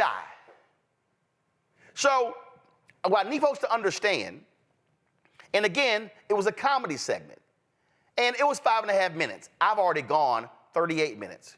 But the reality when we talk about what's happening with DEI, these white racists and these haters, they are trying to attack everything that is positioning black people where we are today. They're suing the Fearless Fund. They're targeting every program in corporate America. They're targeting law firms. You name it, that's what they're doing. Because of this. And I wrote about it. And y'all, everything you're seeing, I called. It's white fear. They now have to compete. And so what they don't like is, wait a minute, y'all now recruiting at HBCUs? Oh, no. They're not smart enough. See, they couldn't get into our schools, so therefore they had to go to those schools. Oh, yeah. You see what happens when they come out of these high schools and they come to our schools and they're on academic probation the first or second year? But those same people don't want to confront the economic inequality at those high schools, then those junior highs, then the elementary schools. Oh, then you don't want to confront the economic inequality that's happening in those neighborhoods. Oh, then you don't want to confront the economic inequality that those parents went through. Damn, then you don't want to confront the economic inequality that those grandparents went through. See, it's real easy to act like we're all running from the same mark and running a race when we all know that's not the case. And so the attacks on DEI, they are absolutely anti-blackness. The problem with corporate America is that there are too many white folks in corporate America who are playing games when it comes to DEI. They're handing out DEI jobs and the people have no budgets. They got no P&L responsibility. And the leadership of the companies is not a priority. In order for DEI to truly be effective in America, we're gonna need 1,000 Al Newharts. And we're gonna need 1,000 John Landgrafs. We're gonna need white executives, white men, white women to actually be honest about their failures when it comes to leading. That was what has to happen. So if you're breaking down this segment and you are, oh my goodness, what went on here? This is the whole deal. To corporate America, stop being performative. That's why we in the Black-owned media collective, that's why we challenge General Motors. That's why we challenge McDonald's. That's why we challenge these companies. And you know what happened? Target was like, oh, we're gonna spend $2 billion with black companies. All of a sudden, Group M announced 30 or 40 of their companies, some named, a lot not. They're gonna spend at least 2% of their ad budgets with black-owned media. We're still waiting because we haven't gotten any money from Group M here at the Black Star Network. And I've been meeting with them for a very long time, 3 years. We've gotten zero. I've been meeting with Publicis for the past several weeks because we got the runaround from Publicis for 3 years. And we're finally meeting with chief investment officers. I met with OMD after getting the runaround, met last year, a CIO left, so now we're trying to meet with their chief investment officer. There are other ad agencies we're trying to reach as well. So here's the deal. You can't tell black people, well, you're not building your business. Well, if I can't get the contract. Well, you need access to capital. Well, no, I ain't got no debt. I can look right now. I got money in the bank, so I need a contracts. I can't grow my business. I can't hire more people if I don't have the contracts. See, if we talk about the reality of DEI, nothing is going to change as long as you have scared, timid, weak, impotent, white corporate leaders who are unwilling to look their friends, their country club pals, and their family members in the eye and say, a lot of the shit that comes out of your mouth is racist. And the fact of the matter is, America and these companies are not going to be able to grow if we do not have diverse initiatives. Last point. Charlamagne said, well, I don't want DEI when it comes to Vaseline. Unilever owns them. Unilever owns a ton of companies. Unilever owns a ton of companies where we as black folks buy products. Oh, hell yes, Unilever had better have a strong-ass DEI program. And Unilever and Clorox and Procter & Gamble and Apple and all of these companies need to be spending money with black-owned media, need to be spending money with black law firms, need to be spending money with black accounting firms, need to be spending money with black engineering firms, need to be spending money with African Americans up and down their business diversity list. Not supplier diversity, business diversity. What we're seeing with the attacks of DEI are from, frankly, scared white people who don't want to confront systemic racism in corporate America. But this is a moment when white leadership, while you have these lawsuits going on, has to have the courage to say, we aren't going anywhere. We're going to do what Al Newhart did. And that's say, if you don't like the fact that we support diversity, equity, inclusion, you, white critic, are more than happy to leave. Because I bet you we're going to be successful in finding your replacement, and they likely will be black or person of color. When we come back, we'll talk with Randy Bryant, DEI disruptor, and my panel to continue this conversation. You're watching Roland Martin Unfiltered on the Black Star Network.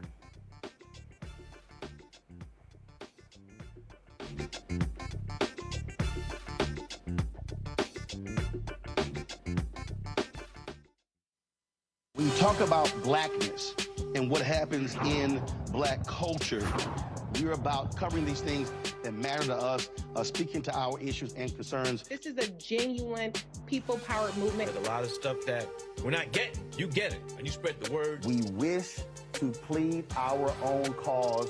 Too long have others spoken for us. We cannot tell our own story if we can't pay for it. This is about covering us. Invest in black-owned media. Your dollars matter. We don't have to keep asking them to cover our stuff. So please support us in what we do, folks. We want to hit 2,000 people, $50 this month, raise $100,000. We're behind 100,000, so we want to hit that. Y'all money makes this possible. Checks and money orders go to P.O. Box 57196, Washington, D.C. 20037-0196. The Cash App is $RM Unfiltered. PayPal is R Martin Unfiltered. Venmo is RM Unfiltered. Zelle is Roland@RolandSMartin.com. Fanbase is pioneering a new era of social media for the creator economy. This next generation social media app with over 600,000 users is raising $17 million, and now is your chance to invest. For details on how to invest, visit startengine.com/fanbase or scan the QR code. Another way we're giving you the freedom to be you without limits. What's up, everybody? It's your girl, Latasha from the A. And you're watching Roland Martin Unfiltered. Joining us right now is DEI disruptor, Randy Bryant. Randy, glad to have you. Normally she's on Tuesday, but she joins us now. Of course, we still have Matt, Kelly, and Michael as well. So, Randy, you're not saying destroy, get rid of, and obliterate DEI programs. But when you say DEI disruptor, what do you mean? What I mean is we need to change it. It does need improvement, as any programs do. That's nothing new when you roll out something. So I don't want to destroy it, as it seems as if Charlamagne is suggesting that we do, and that most of it's garbage. We disrupt it. We make it better, right? I think that the unfortunate part about what Charlamagne the God did is that he acts like DEI just came about. DEI has been around forever. IBM had its first affinity group for Black people back in 1968. Roosevelt passed bills to ensure that we could integrate the military for World War II. After A. Philip Randolph threatened a march of 250,000 Black people to come to D.C. Correct. The Equal Pay Act is 1963. That is DEI. So DEI did not come about when George Floyd was brutally murdered. DEI has been around forever, and we have made great progress and strides in DEI. The reason why Charlamagne probably is able to be on TV and have a voice is because of DEI, because there was a time that he would not have existed. He would not be able to have a voice. He would not be respected. So while we are not where we should be, right, and we have a lot of work to do, DEI has been a fantastic tool to make progress. So no, it's not about getting rid of it. It is about changing it. And also what scares me is that what he did on his platform, he has a powerful platform, and I absolutely respect that he has this power, is that he gave voice to all of these right-wing Republican extremists who want nothing but to destroy DEI. They've proven that by passing laws in half the states right now. I mean, they just had 60 employees let go in, I think it was Florida. Well, no. The 60 with the University of Texas. You also had it in Florida because they banned DEI, Florida, Alabama, Texas, and multiple states. But to your point about destroying the programs, go to my iPad, Henry. So here's a perfect example. Stephen Miller's white nationalist group is representing this white Hollywood writer who is suing the studio because he's claiming Brian Benecker is suing CBS and Paramount for discrimination because he's saying, oh, I didn't get hired as a showrunner because of diversity. Well, here's the deal. The writing rooms in Hollywood are so white, bro, you probably didn't get a job because some other white person. Reminded me of Mary Fisher's lawsuit against the University of Texas. But what they do, because their end game is to get rid of all of these programs that were created in Hollywood to create opportunities for black and other writers. And so this lawsuit operates as the Trojan horse. That's their end game. That's absolutely their end game. And that's why I am disappointed that Charlamagne gave them a platform and showed all the things that they were saying as as if there's a pilot who happens to be black, that means the pilot is deficient in his skills. I mean, the pilot went through the exact same programs and training that every other pilot went. They're not just going and finding someone off the street and saying, can you fly this plane? DEI was created, and I say this over and over again, to help to fix a problem in this country where we would not permit Black people, people with disabilities, women in positions whatsoever. That is why it came to be. Look right here, this lawsuit, Randy. Look right here.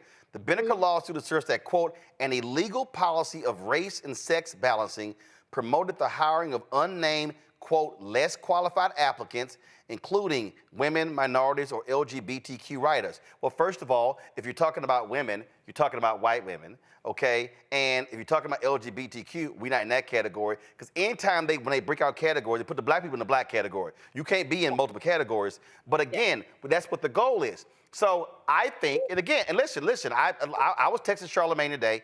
I think, absolutely, I believe that the segment should have focused on the white racist attacks on DEI and what their end game is, and absolutely saying, hey, corporate America, don't play performative politics when it comes to DEI. Have real DEI that can actually create lasting change and have the fortitude to stand up for your own programs. All of that. I mean, what I do, the reason why I changed my whole platform and became the DEI disruptor, I have, as of yesterday, actually, my company turned 23 years old. We have run this company making change in corporations and in the government to ensure that they were places that were diverse, equitable, and inclusive. So first of all, it's not new. Secondly, the reason why I think it needs change is that some people, he's correct in that some people looked at it as something for public relations. Yep. It's very obvious when they do it. It's very obvious. We're not stupid people, but there are companies who are doing well and who have shown in their numbers that they are hiring and promoting. Oh, man, because you started highlighting people. Who would you say, name a few companies that you know, you've been doing research, that are doing a great job that others should be following and emulating? Number one, I would say Ben & Jerry's. Ben & Jerry's, forget their entire company is built on ensuring that everybody has a voice and everybody is respected. It's not a policy. It's not a brunch for Martin Luther King. It is not, just a training class. So when he stated the statistic about, does DEI programs make companies better? If it's just a training class, of course, it's not going to just make it better. It has to be woven throughout the foundation of an organization, that everything they think about involves, are we including everybody? Because this is the thing, and this is what upsets me. All of us in this world are biased, right? Everybody has a bias. In this world. Listen. You can criticize Texas, but my ass from Texas, and my parents are from Texas. Right. And guess what? I'm going to defend where I'm from. Now, I'm going to criticize it, but I'm also defend it. Well, that's a natural inherent bias. But also, like I tell people, if you introduce me to a sister that went to an HBCU, don't let her be an AKA. I am biased towards her. So what it said is that if you looked at every organization, from the government to every corporation, all you saw were white males.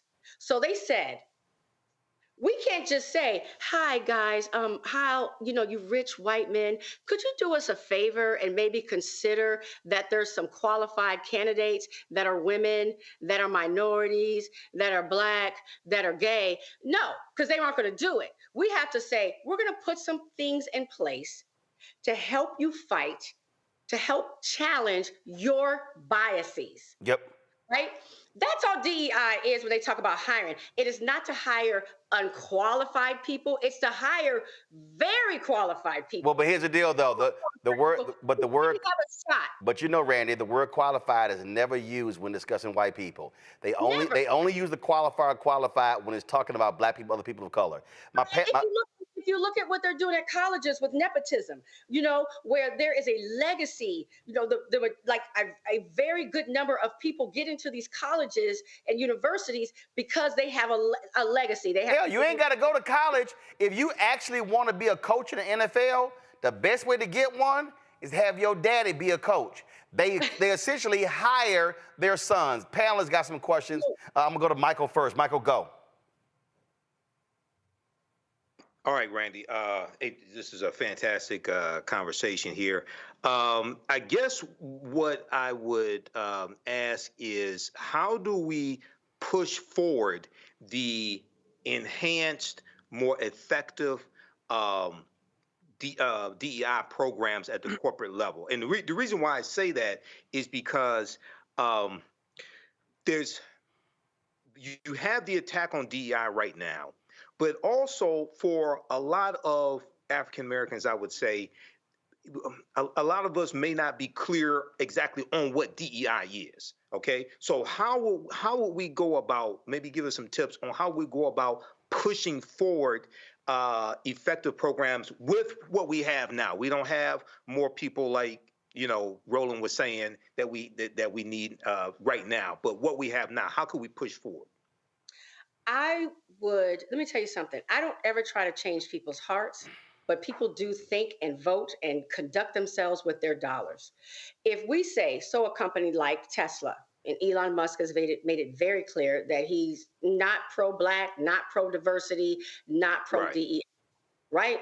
Stop buying his products. Damn Skippy. Stop buying a Tesla. Damn right. And let me tell you something.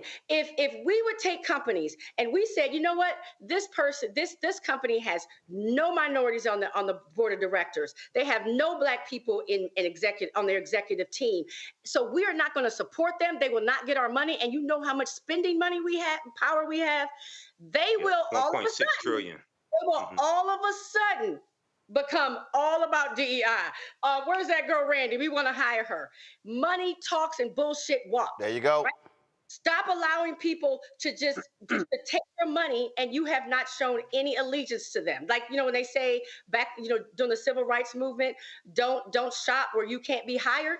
Don't shop where you can't be hired. It's still the same principle. And also, just so folks understand and keep in mind, when you're sitting here watching, you're looking at all of these people on Fox News complaining about DEI, Guess who has a DEI initiative? Fox. News. Kelly, go. Kelly, go. Sure. So I don't necessarily have a question so much as just a thought that I'd like for you to expound upon, being the hypocrisy of what Charlamagne said as a whole, considering that he very likely got on The Daily Show because of some DEI initiative, the fact that he has a Breakfast Club show because of a DEI initiative, the fact that he sat on panels because of DEI initiatives, he's spoken about DEI initiatives in corporate spaces and how he's benefited from DEI initiatives. I am just tired of giving people platforms in which they have absolutely no concept of what is actually going on, and or in Charlamagne's case, willful cognitive dissonance regarding these issues just so that he can have sound bites that he can profit off of. Well, here's what I think, Randy. And again, my deal is, and that's why I walked through it. A lot of what Charlamagne said is correct. Performative, running of the ads, not taking it seriously. But again, where I disagree is saying we don't need it in corporate America. The reality is that's where the money at. That's where the job's at. And what we know is corporate America, that they can actually drive change. Let's be real clear. Corporate America, why did a lot of places integrate in the South? Because they saw that train coming and they were like, hey, we ain't trying to have them shut down our department stores. Damn it, integrate. You said it, money talks. And let's remind people, when corporate America pulled their money out of North Carolina with that transgender bathroom bill, they changed that damn law. When the brothers in Mississippi said, we ain't playing at Mississippi State under that damn Confederate flag, they changed the damn law and took it down. We as black folk, to your point, got to use our money leverage, and most of the DEI initiatives that came forward after George Floyd's death, because them white kids in them companies were acting a fool. And Adidas, give you an example, Randy, Adidas announced we're going to do a $10 million initiative. Them white folks at Adidas lost their mind. The next day, the CEO announced, okay, hold up, we're going to do $100 million, and then a third of our jobs will be people of color. The whole backlash to DEI is because white people in the aftermath of the death of George Floyd rose up. So the attacks on books, the attacks on CRT, the attacks on DEI are all because they freaked out when they saw them white kids have a changed view. And that's why you now see them now, let's attack woke, let's attack DEI, and attach it to everything and make it negative. Randy, go. They are attacking everything that moves us forward, which is not something new. And, when I look at Charlamagne and what he said today, one, I don't know if he's like technically worked in a corporation. The Breakfast Club is owned by iHeartRadio. Right, but I'm talking about him going to like an office and working. I mean, No, iHeartRadio. Right. I've been to the studio. That ain't black. That's not black owned. Right. And so what unfortunately happens is exactly what happened to him, in my opinion, is what happens to a lot of DEI leads at companies, including myself, right? Your message only gets put up if it's approved by your bosses. You have to say something. So what he did today, to me, in my opinion, was to say DEI was not effective, should be thrown away. And that serves the purposes of the right-wing Republicans. Versus saying, what you're saying, Brandy, versus saying, here's the problem with DEI, here's how it needs to be changed to be effective. Absolutely. Okay. So if there are a lot of, IBM has been effective. Target and Walmart, if you look at what they have done the last several years, they have done some impressive work. A lot of the tech companies, they haven't done much at all. But there are companies, because they understand that if they don't promote diversity, inclusion, and equity, they can't make it. Look at Netflix. Netflix was the first. I mean, they really came out with so much diversity in their programming, in the people they had. I mean, I'm telling you, they've done a brilliant job, right? I mean, outside of this Good Times show that's about to come out, they've done a good job. So when they did that, companies like Fox, that's why they have Tubi. They realized that to compete in this world, so while they have Charlamagne and people discounting it, they know they need it. Well, here's the deal. Before I go to Matt, can we go to my iPad? This literally right here is a letter to the shareholders from the CEO of iHeart Radio talking about, and what do they say? The purpose of our ESG report is to increase transparency around our ESG efforts, including diversity, equity, and inclusion. So the reality is here. But what they'll have to do, though, is even when they say we've hired a black person, they have to allow Charlamagne or whoever black person they promote to speak truthfully. Well, first of all, he was speaking on Comedy Central, which is owned by Paramount. That was iHeart Radio. So funny. Well, again, no, it's so. Here's my whole deal. They're different platforms, and what has to happen is this is where you've got to have also real conversations. This is where you've got to have folk with expertise who are bringing knowledge to sort of unpack this. Again, where he was correct, and I agree with, and I've publicly criticized it, where DEI fails is when it's performative, when they run ads, when they post stuff on social media, and they don't follow up with action. That's why I've been criticizing companies and their ad agencies. Don't sit and tell me you're committed to black-owned businesses, but then your ad agencies want to return our phone calls. That ain't real. Matt. So, Randy, I appreciate you breaking this down or adding to Roland's breakdown, but here's my question for you. So many of the metrics that we use for the efficacy of DEI programs, we talk about the C-suite, but the reality is that's not representative of most people who would be benefited by DEI programs. So my question to you is, what examples have you seen of good policies, effective policies for your average person, your average viewer who's watching this, who would be greatly benefited if they went and applied for a job and knew they had a fairer chance of getting that job? We're not talking about the C-suite because that's a very small percentage of people. So what have you seen that applies to more of us than that?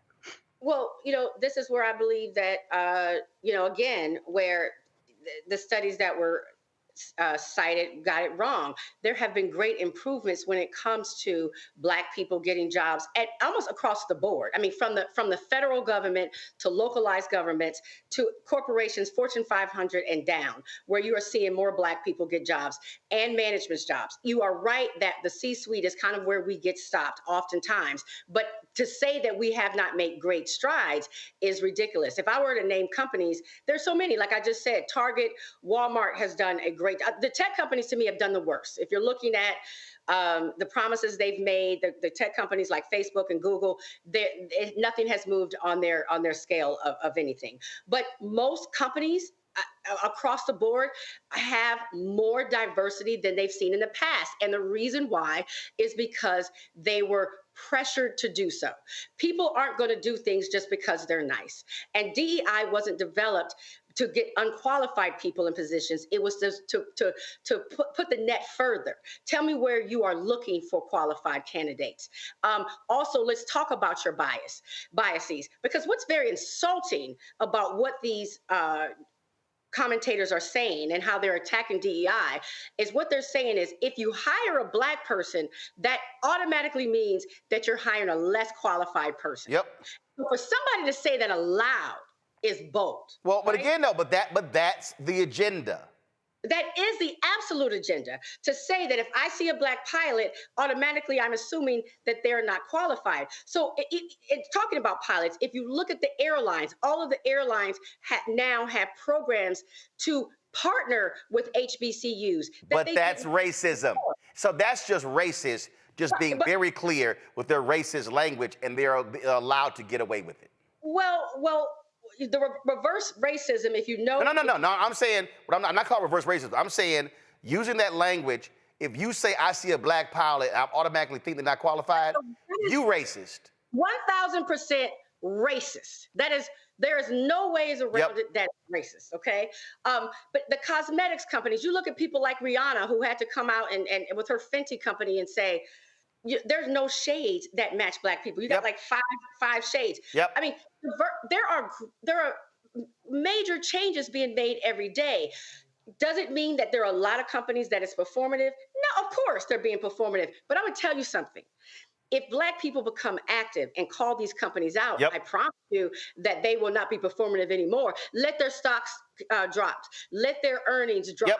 Let Black people say, we're not buying from them anymore, just as people have done with Starbucks recently. I promise you, all of a sudden, we all be getting calls like, And I'll add to that for Black people, don't fall for the okie doke if they go hire a Black celebrity to do some commercials and think all is good. No, the notion is you got to go deeper and broader. I'm going to close it out with this here. This is the quote that Mark Cuban said. Look, the University of Texas fired 60 people who were in DEI jobs. Here's the deal. The university president, he didn't have to fire them. He could have shifted them to other areas. Where Cuban is correct, that these programs are being targeted, go to my iPad. This is correct. You don't have to have a DEI program to practice DEI. You just have to run your business the right way and set standards for how people are treated. Here's the fact, Randy, and this is the last comment. If these companies were doing right by us, you wouldn't need DEI programs because you would be saying to your people, no, cast a wider net. The programs are a way to force folks to have to broaden the talent pool, have to recruit different places. And so to all the haters, if y'all don't want DEI, cool. Give folk an equal shot. But most of you white racists, especially all y'all on Fox News, y'all know the game, and you know it ain't an equal shot. Randy Bryant, we appreciate it. Thanks a lot. Folks, we come back. A math program using hip-hop lyrics to get kids learning math. Damn! Y'all about 45 years late for me. That's next. Roland Martin Unfiltered on the Black Star Network.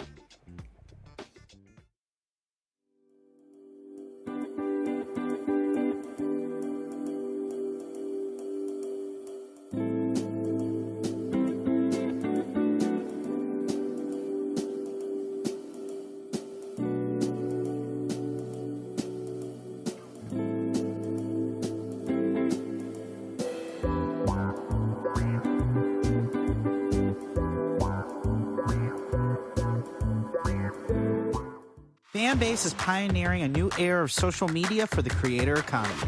This next generation social media app with over 600,000 users is raising $17 million, and now is your chance to invest. For details on how to invest, visit startengine.com/fanbase or scan the QR code. Another way we're giving you the freedom to be you without limits. As bad as Trump was, his economy was worse, and Black America felt it the most. He cut health insurance while giving tax breaks to the wealthy and big business. As president, I put money in pockets and capped the cost of insulin at $35 a month. There's a lot more to do, but we can do it together. This is Reggie Rock Pfeiffer. You're watching Roland Martin, unfiltered, uncut, unplugged, and undamn believable. You hear me?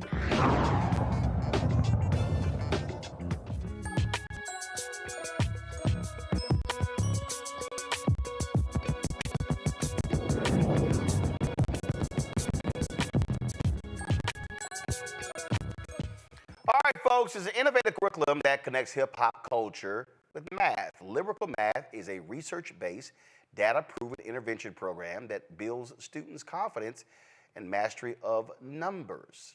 Lyrical Math uses hip-hop music to enhance basic math skill performance. Joining us now from Wilmington, Delaware, creators of Lyrical Math, Keziah and James Finney. Hey, folks, how y'all doing?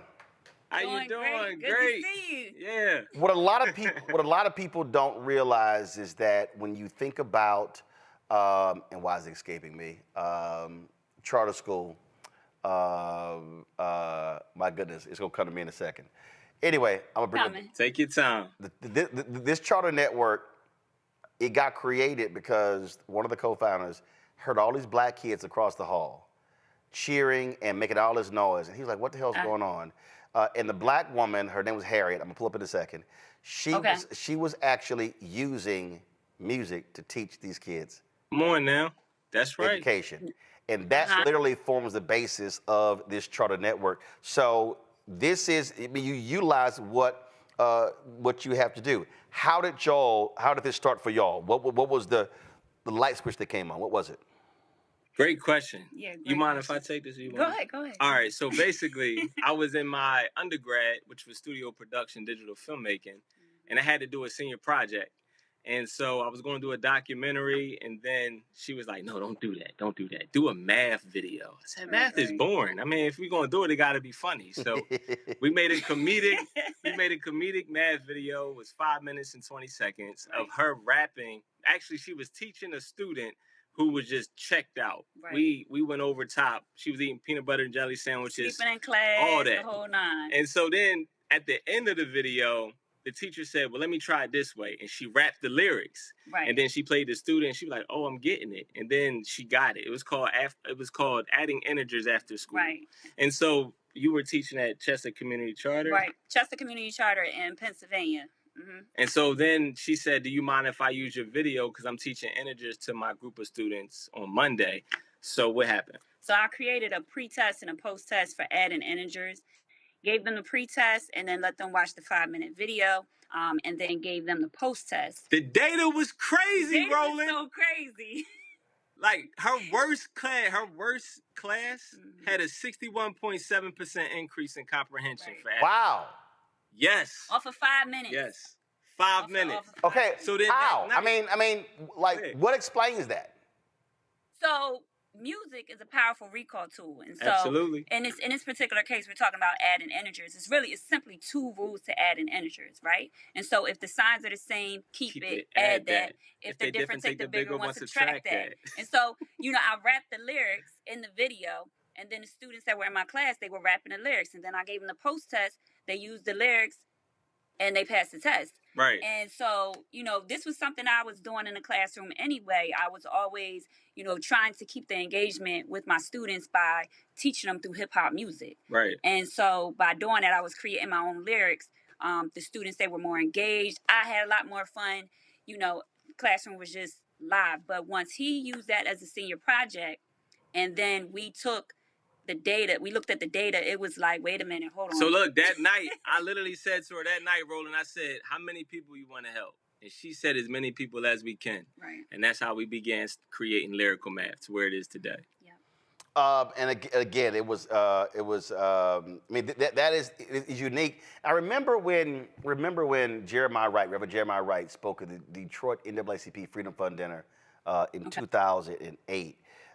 In his speech, he talked about how different Black people learn. Some are auditory, some learn kinesthetic, some learn based upon reading. So, for instance, my wife and I were raising my twin nieces. And what's crazy is that they're twins, but one of them, she learned better hearing. The other learned better her reading. And so one of the problems is that we don't actually assess how each child learns. And so we're just teaching one way and figure it out. You're talking about the multiple intelligences. Yes, absolutely. And that is a huge problem that we're seeing in America education. Like that. Talk to him, Miss Finney. Talk to him. Go ahead. I know you already know. So that's just a big problem. Like there's the large amount of teachers are teaching a traditional style. Yes. Right. But considering the level of engagement that our students have, our children have, just with social media, the impact of music, you have to meet these students where they are. Yes. And if music is a way to reach them, you should use it. Absolutely. If engagement is a way to reach them, you should use higher levels of engagement. And so, what we did, we created this curriculum where we not only use music, but we also have culturally relevant pedagogy that we're applying to lyrical math. And so it's fun, it's engaging. I was going to say it's innovative. Absolutely. We literally intertwine hip hop culture with math. For one, we know hip hop culture is like the #1 genre in the world. Right. And for two, the science behind it is it promotes confidence. Exactly. Mm-hmm. So instead of having kids talking about I'm this, I'm that, faking it till you make it, you could talk about how dope you are with math and actually be dope with math. Yeah. And she got bars though, rolling like it's not corny. It's radio ready. You know what I mean? So here's a student workbook if we could show you. So this doesn't look like a typical math book, does it? No, not at all. So that's the lyrics page right there. The hell? I'm telling you right now, I never knew what the hell they were doing in math. Listen, I told my teachers, listen, I can count money, I can negotiate. Listen, I talked my way into a passing math grade in college. My verbal intellectual skills talked me into that grade. And I told them point blank, I said, say, man, listen, I said, look, I know how to count. I said, I know how to negotiate. I understand contracts. I said, but damn all this Pythagorean's theorem. I said, man, I ain't none of this stuff clicking in my head. And trust me, I've been proven right. Before I go to my panel, it was escaping me. Harriet Ball, she was actually at KIPP. And that's actually how, what you see right here. She says right here, she died of a heart attack in 2011. She was 64 years old. And this is the Washington Post obit. She trained the KIPP co-founders, David Levitt and Mike Feinberg, when they were novice members of the Teach for America program. She gave them a host of original songs, chants, and games to encourage learning. They took the name of their network from her most popular chant, which was, you gotta read, baby, read. You gotta read, baby, read. The more you read, the more you know, because knowledge is power, power is money, and I want it. And knowledge is power, that's the name KIPP. Come on. And so that's, and so her method was using, what y'all talking about, her method of using music, that is the basis of the teaching curriculum of all KIPP charter schools. Let's question from the panelists. Let's see here. Michael claims he was highly successful at math in school. I still think he lying, but go ahead. Let's go, Mike. Come on, Mike. He obviously can't run a damn computer because his ass is on mute. See, that's the problem right there. He think he was so good at math, he don't know. Hold on, Roland. It's your computer. Hit the damn button. I can't control your mute button. He was just spitting formulas on I'm running through a 12-channel mix, Roland. No, I'm unmuted. Well, you might have 12 channels, but you didn't have one turned on. It's unmuted. I unmuted it. Okay. So, question for you. Now, I went up to pre-calculus in high school, and then I took calculus in college. But how far do you go with the math? So I know you're a middle school teacher now, Kazia. I think I'm pronouncing it correctly. Kazia. I'm sorry, Kazia. So do you do like trigonometry, calculus, geometry with your rap lyrics also? So basically, our math skills for lyrical math, we have a part 1 and a part 2. We cover math standards from 3rd through 8th grade. And so our goal is to address basic math skills.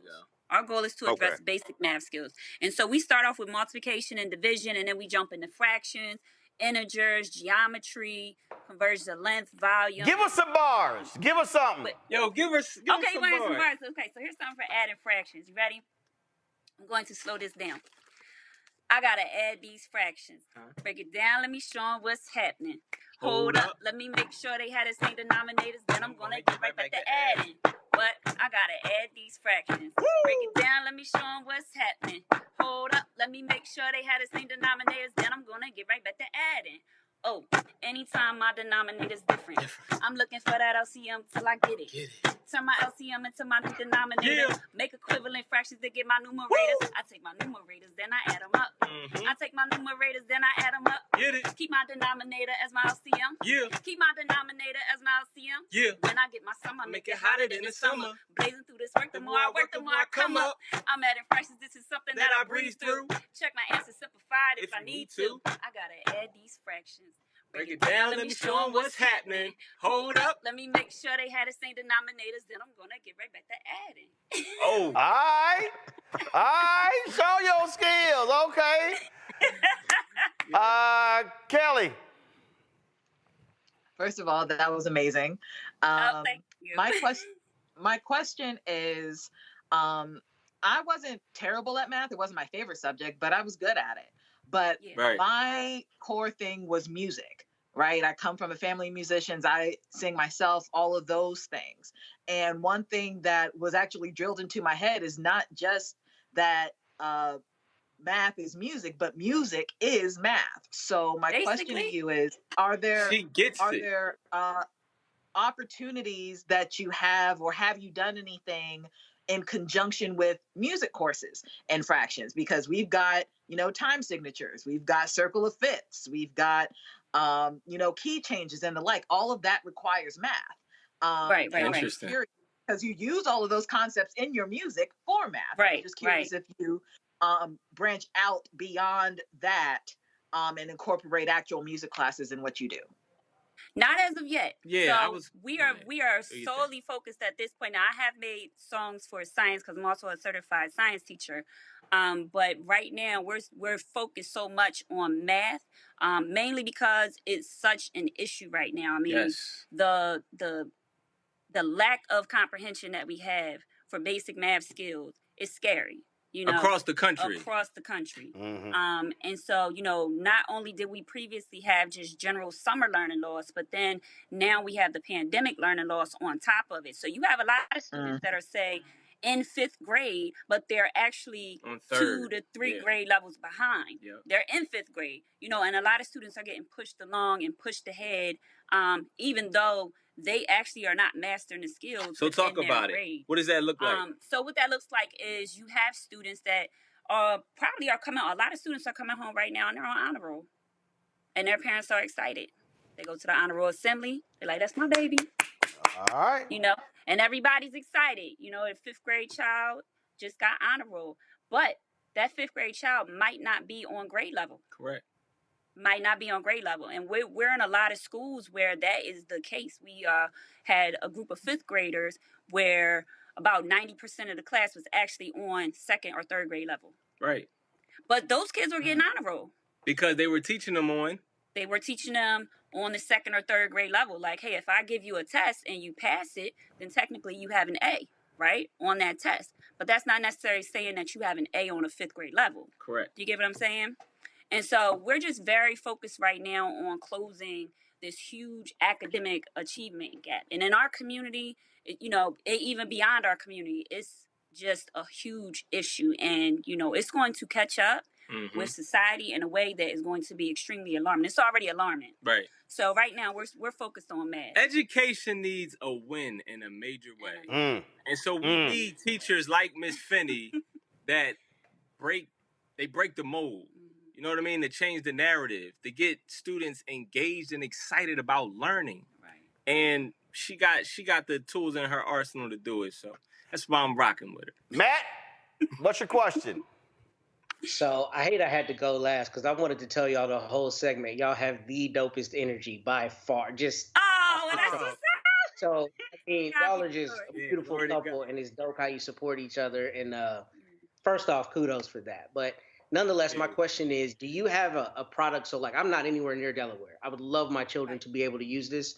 Do you have a way we can access that? I don't know if we talked about the he just put the plug. Beautiful. Thank you. That question? So we've been in lyrical math for 8 years now. We've built it up to where it is currently. It took 8 years to do so.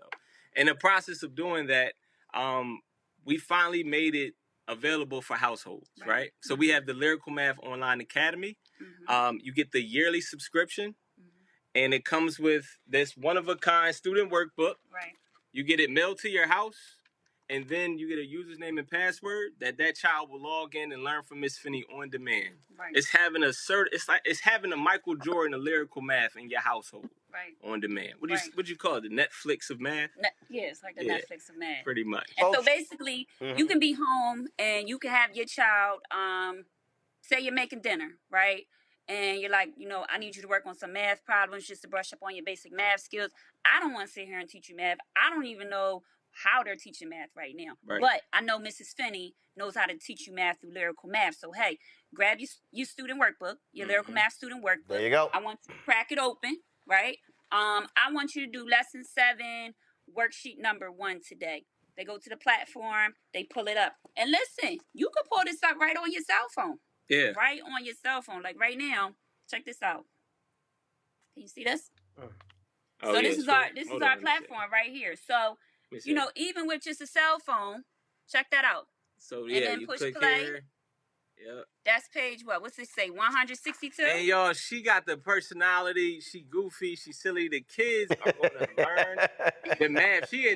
Look, she takes the intimidation out of numbers. Go ahead, hype man. Who she is. Go ahead, hype man. But look, this is give him a raise. Give him a raise. Right, you right? know? Thank you, Roland. I appreciate you, brother. All right, I want y'all pull the graphic up again. I want y'all to know how to access. So this is social media right here. Lyrical Math on Facebook, at Lyrical Math on Twitter and Instagram. The website is lyricalmath.com. Yes. Also, lyricalmathonline.com. Yes. Lyrical Math is lyricalmath.com and lyricalmathonline.com? Yeah, lyricalmathonline.com is the academy. Yes. Gotcha. What's lyricalmath.com? That's our headquarters site. All right, cool. All right, so you got two. Lyricalmath.com, lyricalmathonline.com. Got it. All right, Keziah and James, we appreciate it. Thanks a bunch. Appreciate you, man. Thank you so much. Thank you for your work and all that you do. I appreciate it. All right.